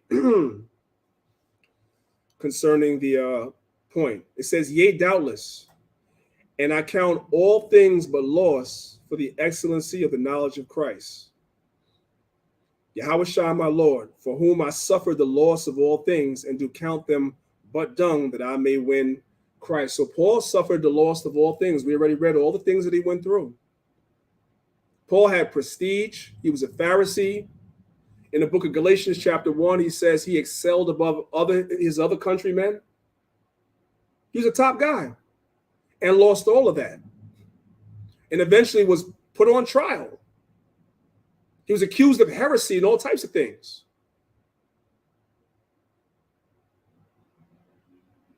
That was his lot. That's what he had to go through. So some of us are going to go through the same things nowadays. None of this stuff is new. All right. Luke chapter 6, verse 22, it says, "Blessed are ye when men shall hate you, and when they shall separate you from their company, and shall reproach you and cast you out. Your name is evil for the Son of Man's sake." That's a blessing. That's a blessing, believe it or not.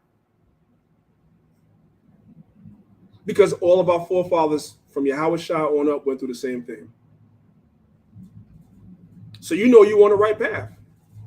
If what you were saying, everybody loved you, you would be teaching lies. I'm just gonna say it straight. You'd be teaching lies. The reason why people don't love us is because they don't want to change. This is the mindset that we should have. This is the book of Romans chapter 8, verses 35 and 39. Who shall separate us from the love of Christ? Shall tribulation? Remember, the scriptures say, Acts 14:22, we shall through much tribulation enter the kingdom. So are you going to allow tribulation to separate you from the love of Christ? Distress, or persecution, or famine, or nakedness, or peril of the sword. As it is written, for thy sake we are killed all the day long. We are counted as sheep for the slaughter. Nay, in all these things we are more than conquerors through him that loved us. That's the mentality that we have to have. We have to be more than conquerors. We have to be willing to overcome these things. First, you have to know what's going to come, and then be prepared to overcome it. Verse 38, for I am persuaded that neither death nor life, nor angels, nor principalities, nor powers, nor things present, nor things to come, nor height, nor depth, nor any other creature shall separate us from the love of God, which is in Christ Jesus our Lord. What is this love of God that's in Christ Jesus? Let's look at Romans chapter 5, verse 8. But God hath commended his love towards us in that while we were yet sinners, Christ died for us. So how did God show his love towards us? The Most High showed his love towards us by sending his son, Yahushua, Jesus Christ, to die for us, to make reconciliation for us, because we were under that first covenant. And now because Yahushua has made reconciliation for us, the Most High can enter us into this renewed or new covenant. We can be forgiven for all trespasses that we could not be under the first covenant. And now we can inherit all the promises that the Most High promised. That's how the Most High commended his love towards us, by giving us his son. And his son coming and sacrificing himself to us, that through his blood, through redemption in his blood, now we can inherit all the promises. Because before that, we could not. We couldn't. We had violated the covenant, and the Most High wasn't dealing with us. This is the book of 1 John chapter 4, verses 9 through 10. In this was manifested the love of God towards us, because that God sent his only begotten son into the world that we might live through him. Herein is love, not that we love God, but that he loved us and sent his son to be a propitiation for our sins. It's saying the same thing that is saying in Romans chapter 5, verse 8. It's saying the same thing. So this is the mindset that we're supposed to have. We're supposed to have the mindset that Christ made the ultimate sacrifice. He went through the ultimate adversity on our behalf. Therefore, we should not allow anything to deter us, because we're not being asked to do what Yahushua did. We're not making the sacrifice, that ultimate sacrifice that Yahushua made. So there should be nothing, not nakedness, not tribulation, not distress, not persecution, not famine, not peril of sword. There should be nothing that separates us from this truth. Just look at it, whatever you're going through, as something that's refining you and it's supposed to make you better. Make you a better man or make you a better woman. That's the point. We have to remember that. And sometimes we got to draw back from going into all the deep stuff and, you know, the white man's the devil and prophecy and stuff like that. And sometimes we have to remember this fight that we're in. Because it's always easy when we're together, we're, you know, having these classes, we're in these rooms on Clubhouse, whatever. It's easy to be strong then. But once you turn the app off, once you close your computer, if you go to class in person in a school or a camp, once you leave and you're on your own, that's when all these obstacles present themselves. And you have to be built up in order to overcome these obstacles. We have to remember that. So sometimes we have to talk about these things so that when you see these obstacles, you recognize them, you don't fall victim to them, and you overcome them. And that's what the brotherhood and the sisterhood is all about. All right. So what I'm going to do is I'm going to switch up real quick. I have about 20 something minutes left. So what I'm going to do is I'm going to switch up real quick. I'm not even going to do an intermission. I'm going to go right to the next PowerPoint. Right. Excuse me. From time to time, I like to review this stuff because this stuff is important. So this is actually part 2 of a 3-part series I have on the Apostle Paul.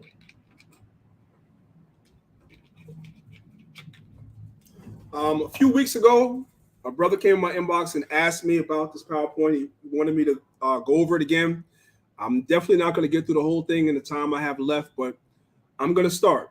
And these are the things that you guys hear me speak about constantly. You guys hear me talk about on my videos and on other social media apps. You guys hear me talk about it.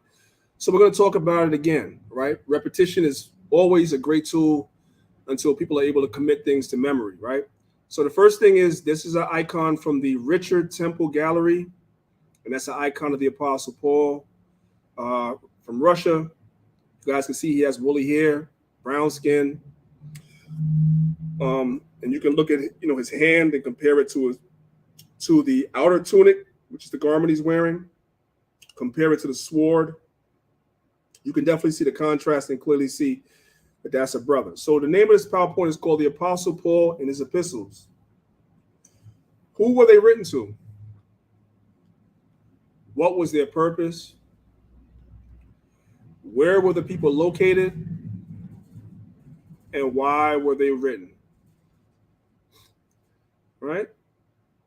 So remember in school, you had to learn this thing. It was called who, what, when, where, and why. The only one I don't have is when.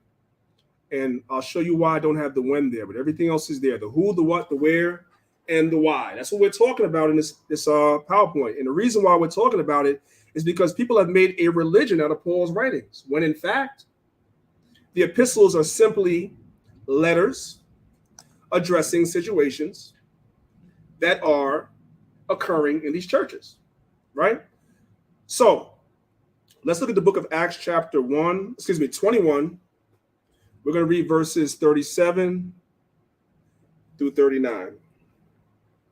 It says, and as Paul was to be led into the castle, he said unto the chief captain, may I speak unto thee? Which said, canst thou speak Greek? Now I'm going to stop here for a second. Why is Paul able to speak Greek? We're going to get to it in a second. We're going to keep reading. Verse 38. Art not thou that Egyptian which before these days madest an uproar and leddest out into the wilderness 4,000 men that were murderers? But Paul said, I am a man which am a Jew of Tarsus, a city in Cilicia, a citizen of no mean city, and I beseech thee, suffer me to speak unto the people. So the reason why Paul was able to speak Greek, because Paul was born in Tarsus, which is in Cilicia. The lingua franca of that area was Greek. A lot of the Jews that were living in that area spoke Greek. So Paul was able to speak Greek. He was also able to speak Hebrew. And this is one of the reasons why the Most High chose him as a vessel to go to the areas that he went and preached and set up churches in, because the lingua franca in that area was Greek. The white man was speaking Greek in those areas. The other nations were speaking Greek in these areas that were there. And the Israelites, the Jews, were speaking Greek primarily in those areas. And Paul was able to speak the language. So now that Christ had come, died, and resurrected, and instructed the apostles to go into all nations and teach. That's not to teach all nations, but because Israel is scattered in all nations. When you go to certain nations, the apostles were not primarily Greek speakers. But Paul was. That's one of the reasons why the Most High chose him. Now, this icon of Paul is different. This is from a book called The Annunciation Cathedral, the Moscow Kremlin, another black image of the Apostle Paul. And as we can see in verse 38, Paul was mistaken for an Egyptian. We'll move on. This is the book of 2 Peter chapter 3, verses 15 through 17, an account that the long suffering of our Lord is salvation, even as our beloved brother Paul also according to the wisdom given unto him hath written unto you, as also in all his epistles, speaking in them of these things in which some things are hard to be understood, which they that are unlearned and unstable rest, as they do also the other scriptures unto their own destruction. The writings of Paul are hard to be understood. People were struggling with Paul's writings then, and people struggle with Paul's writings today. Mainly the Christian church, but also Israelites to a large degree suffer from it as well, but they suffer in silence. They don't say anything. They're confused. Next thing you know, they leave the truth. Oh, this is not the truth anymore. No, this is still the truth. You should have asked questions while you were here. Simple as that. Let's move on. What is an epistle? Right? So we went to the etymology dictionary online.com to find out. Right? What is an epistle? Partly from Old English epistole, and in part directly from Old French epistle, epistre, from Latin epistola. It is a letter. I want to stop right there. What is an epistle? An epistle is a letter. What do we know about a letter? We know that letters do not have chapters and verses. Letters, if you write a letter to somebody, before the internet, if you wrote a letter to somebody and the letter was 10 pages long, did you put chapters and verses in your letter? No, it's a letter. You just wrote a letter. No matter how many pages it took, it was just a letter. So Paul wrote epistles, which are letters. Why is that important? Because chapters and verses are a modern convenience. They were added to the Bible for us today to be able to find verses that we're looking for. It's a modern convenience, and it's a good convenience. But you have to understand that it's a convenience. It can take away from the context of the letter if you don't remove that from your mind when you're reading the letter. And so when we read books like Romans and Galatians, a lot of times the things that are addressed in these books are answered in these same books. But because the letter is stratified or separated by chapters and verses, sometimes the understanding is lost, and therefore that's the reason why we have a lot of doctrines in the world today. For example, when Paul speaks about the Gentiles in the book of Romans, right? Paul mentions the Gentiles in Romans chapter 1. Paul mentions the Gentiles in Romans chapter 9. Paul mentions the Gentiles in Romans chapter 10, and I believe Romans chapter 11 as well. And what a Christian will do is they'll come up with their own understanding of what those Gentiles are. When in fact, if you just stay in the letter and read Romans chapter 9, which is in the middle of the book, it's right there in the middle of the book, right there in the middle of the letter, or the book nowadays, the book of Romans. It explains to you who these Gentiles are in Romans chapter 9. So the same understanding in the middle of the book helps us understand what he was talking about before in chapter 1, and helps us understand what he's talking about after in chapter 11. All of that is Israel. All of it. You don't even have to leave the book because it's a letter. But what happens is the Christians think the Gentiles in chapter 1 is different from the Gentiles in chapter 9, which is different from the Gentiles in chapter 11. That's the problem. So we have to make understanding understood. It's a letter. So if I want to know who are these Gentiles he's talking about in chapter 1, I go to chapter 9 in the same book and be like, oh, okay, now I get it. Now I get it.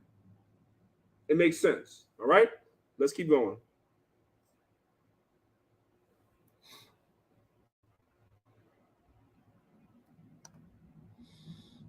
The reason why I don't have the when there, brothers and sisters, is because I've told you guys this before, right?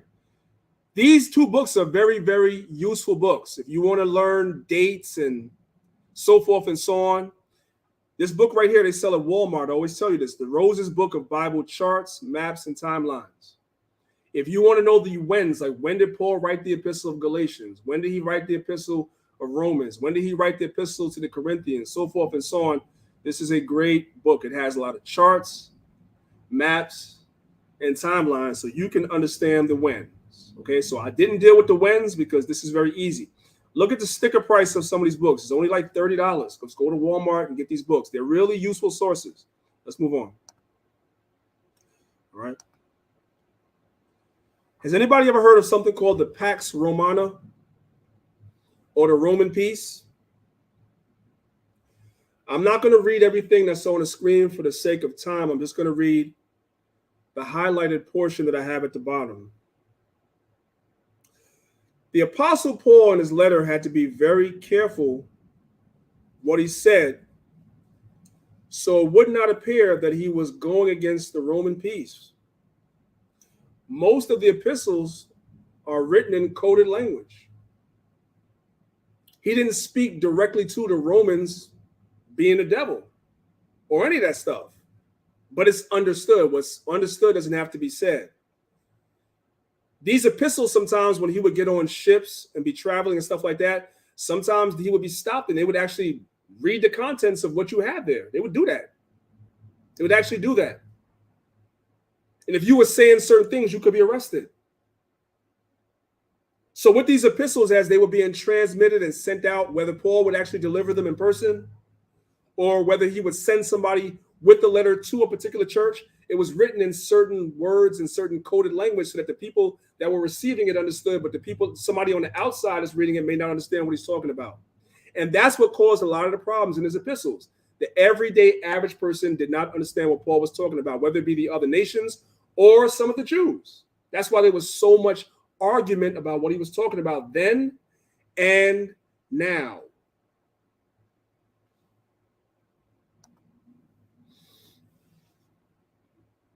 Let's start with the book of Thessalonians. This is 1 Thessalonians chapter 1, verse 1. Paul and Silvanus and Timotheus unto the church of the Thessalonians, which is in God the Father and in the Lord Jesus Christ, grace be unto you and peace from God our Father and from the Lord Jesus Christ. Important notes about the epistle to the Thessalonians. The epistle to the Thessalonians was written sometime about 50 to 52 AD. Why is that date important? You're going to hear this constantly throughout this PowerPoint. That date is important because the temple was still standing. You still had a temple in Jerusalem. You still had a priesthood. You still had the sacrifices being made. You had all that going on at the same time that Paul is on his missionary journeys throughout Asia Minor. It is believed to be written by the Apostle Paul from Corinth. That's what the majority of the scholars say. Some of the scholars say that Paul wrote the epistle from Athens. I say it doesn't really matter where he was when he wrote it. What matters is what's in it. It was delivered to the church of the Thessalonians by Timothy. You can read about that in Acts chapter 18, verses 1 through 6. And also 1 Thessalonians chapter 3, verse 6. The epistles of the Thessalonians and Galatians are said to be the oldest of Paul's writings.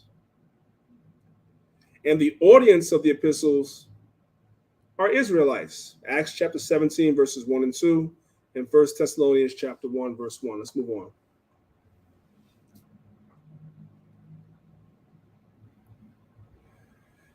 The pagan backdrop of Thessalonica. We're going to read Acts chapter 17, verses 1 through 7. Right. Now, when they had passed through Amphipolis and Apollonia, they came to Thessalonica, where there was a synagogue of the Jews. And Paul, as his manner was, went in unto them 3 Sabbath days, reasoned with them out the scriptures, opening and alleging that Christ, Yahushua, must needs have suffered and risen again from the dead, and that this Jesus whom I preach unto you is Christ. And some of them believed and consorted with Paul and Silas, and of the devout Greeks a great multitude, and of the chief women not a few. But the Jews which believed not, moved with envy, took unto them certain lewd fellows of the baser sort, and gathered a company, and set all the city on an uproar, and assaulted the house of Jason, and sought to bring them out to the people. And when they found them not, they drew Jason and certain brethren unto the rulers of the city. These that have turned the world upside down are come hither also, whom Jason had received, and these all do contrary to the decrees of Caesar, saying that there is another king, one Jesus. Now, the reason why I read that, brothers and sisters, is that actually in Thessalonica, you have a temple dedicated to Caesar, literally. You have a temple that's dedicated to Caesar. So you had a lot of our people that were in these temples doing these pagan rituals to Caesar and Aphrodite. That's what they were doing, our people. So these wicked behind Israelites, Jews, that did not believe what Paul was teaching concerning Yahushua, they went and they reported what Paul and them was doing to these people that were pagans. That's what they did. This is the backdrop of what Paul was dealing with when he went to these places. This is what he was dealing with. Some of these Jews in these places were studying syncretism, right? They were mixing pagan philosophy with the Torah. They were doing that too. So Paul was fighting against all this stuff. You have all this going on in these churches or outside these churches. So these letters and these epistles were being written to strengthen these churches. And sometimes some of that wickedness was actually seeping into the church itself. That's a fact. I'm going to skip this for now. I'm not going to do everything because for time's sake, right? I'm going to show you guys something, right? Let's jump over to the book of 1 Thessalonians chapter 4. I'm going to show you guys something.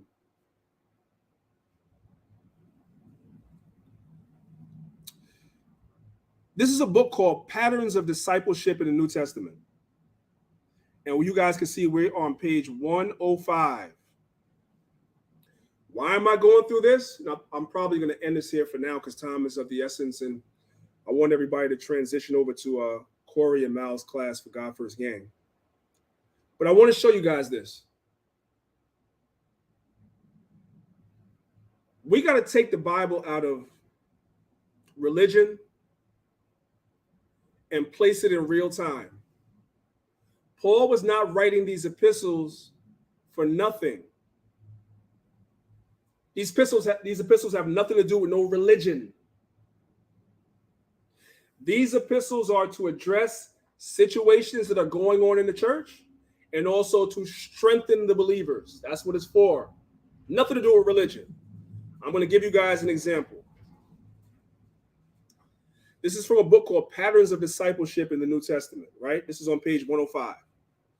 This is what was going on in the backdrop at Thessalonica, which is why Paul wrote what he wrote in 1 Thessalonians chapter 4. Watch.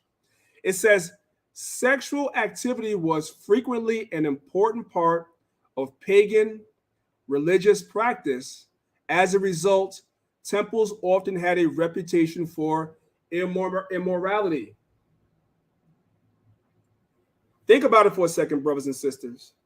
When you read 1 Corinthians chapter 6, verses 9 on down, it speaks about idolaters, fornicators, adulterers, those abusing themselves with mankind.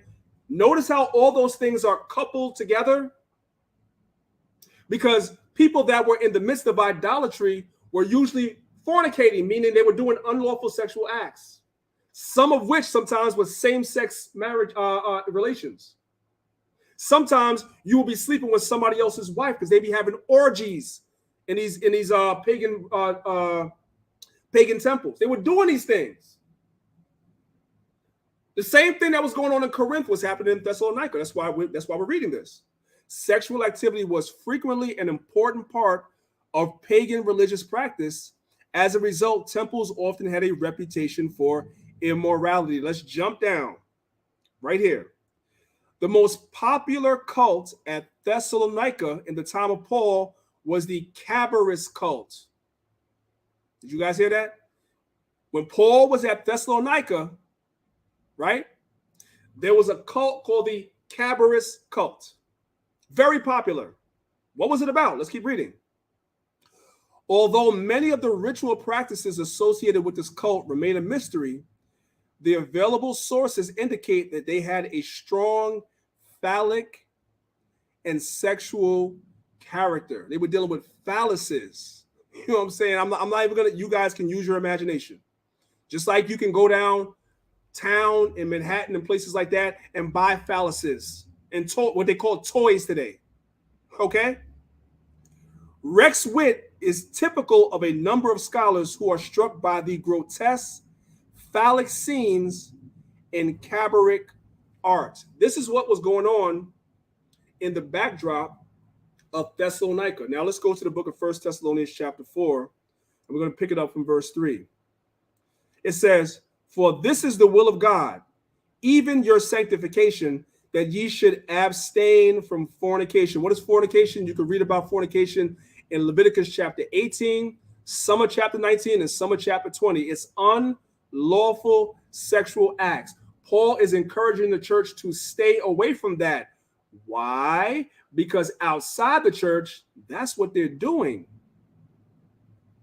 Verse 4, that every one of you should know how to possess his vessel in sanctification and honor. Why would he write that? Because he knows that outside the church are all these temptations, all these distractions, all these things, all these lusts are outside the church. This is what everybody else is doing. So Paul is encouraging them, don't do that. Don't be like this Cabarist cult, this sex cult that was real popular. Don't do that. Verse 4, not in the lust of concupiscence, which is evil, wicked sexual acts, even as the Gentiles which know not God, because that is what was going on in the backdrop. So now you can see a real-time example of why Paul wrote what he wrote. That's the why. Because just like in our time, there's all this temptation around us with wickedness, it was the same then. And just like in our time, we have to encourage the saints, the brothers and the sisters, to possess your vessels in righteousness. Paul had to do the same thing. There's no religious connotation to this stuff whatsoever. He's writing this stuff to them because it's literally happening. Hopefully everybody understands that. Let's see what time it is. It's 11:55. I got to kind of wind it down because I want brothers and sisters to definitely go over to Mal and Corey's class. So I'll tell you what I'm going to do. Give me 1 second.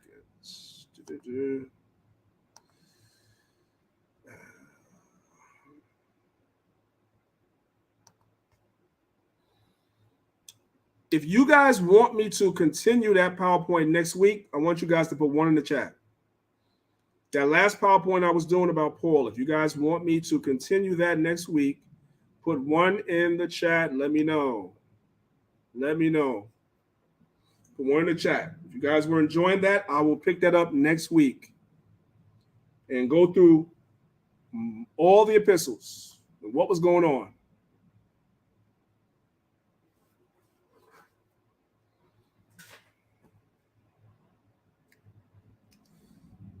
All praises. Officer Zakaria, Sergeant Zakaria, do me a favor.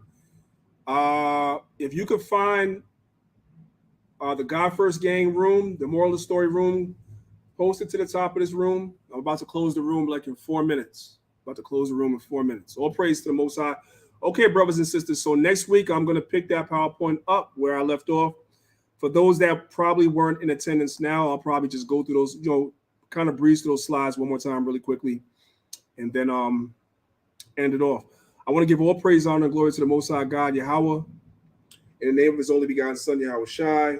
I appreciate brothers and sisters listening. If you have not subscribed to the YouTube channel, make sure you guys subscribe to the YouTube channel. We're here every week, 10 a.m. Eastern Standard Time. All right. We come and we bring you the words of the Most High. And that's pretty much it, brothers and sisters. I'm going to go ahead and get on out of here. And I will see you, brothers and sisters, again next week, if it be's the Most High's will. This your brother, Priest Daniela, representing Lions of Israel, Maccabees TV. And with that, I say peace and blessings and shalom.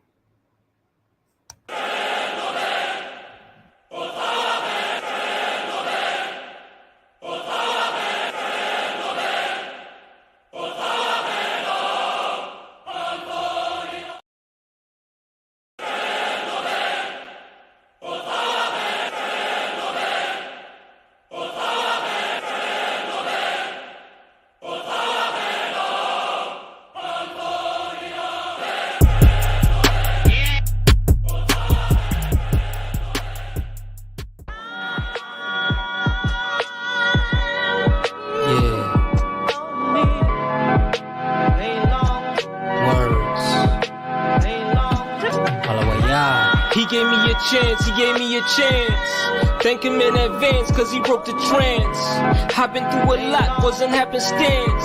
Now I ain't looking back, not a second glance. Going and I'm flowing, I'm knowing I cannot halt. Frank him up on my crown, I pray that he protect my thoughts. So you the salt of the earth, or be earth the pillar of salt. No, get off me, not faulty, I'm swarthy, I don't swear with thoughts. Sent unto my own, I had to pick up my cross. Will you follow the hallowed or be swallowed for going off? Is it Torah or Korah? My aura can't ignore the boss. And this faith that will lead you, have you count the cost? I done told you once, do I have to tell you twice? Embody, you are a living sacrifice. Like Christ had died when our debt was amortized. You may end up in the mortuary or be mortified. I ain't bowing to no man, man, I'm Mordecai.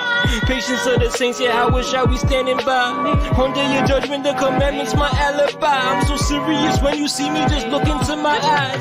Yeah, they dwelt in Zion, yeah, held them up like Orion. Then Abba put the iron, they became prey to a lion. Still ain't wanna hear, then got tackled by a bear. Roof such an ain't budging for bed to idol, God they swear. Still ignore the shepherd, then got spotted by the leopard. Believe in the conjecture, transgressors throughout their records. Till this very day, getting trampled by the ego. Your ego is the reason we cannot rise as a people. Do it for my sister and do it for my brethren. Every word I'm telling should stick in your melon. Despite all the tension in his name I mention, these words I haven't sent. Repent, so please pay attention.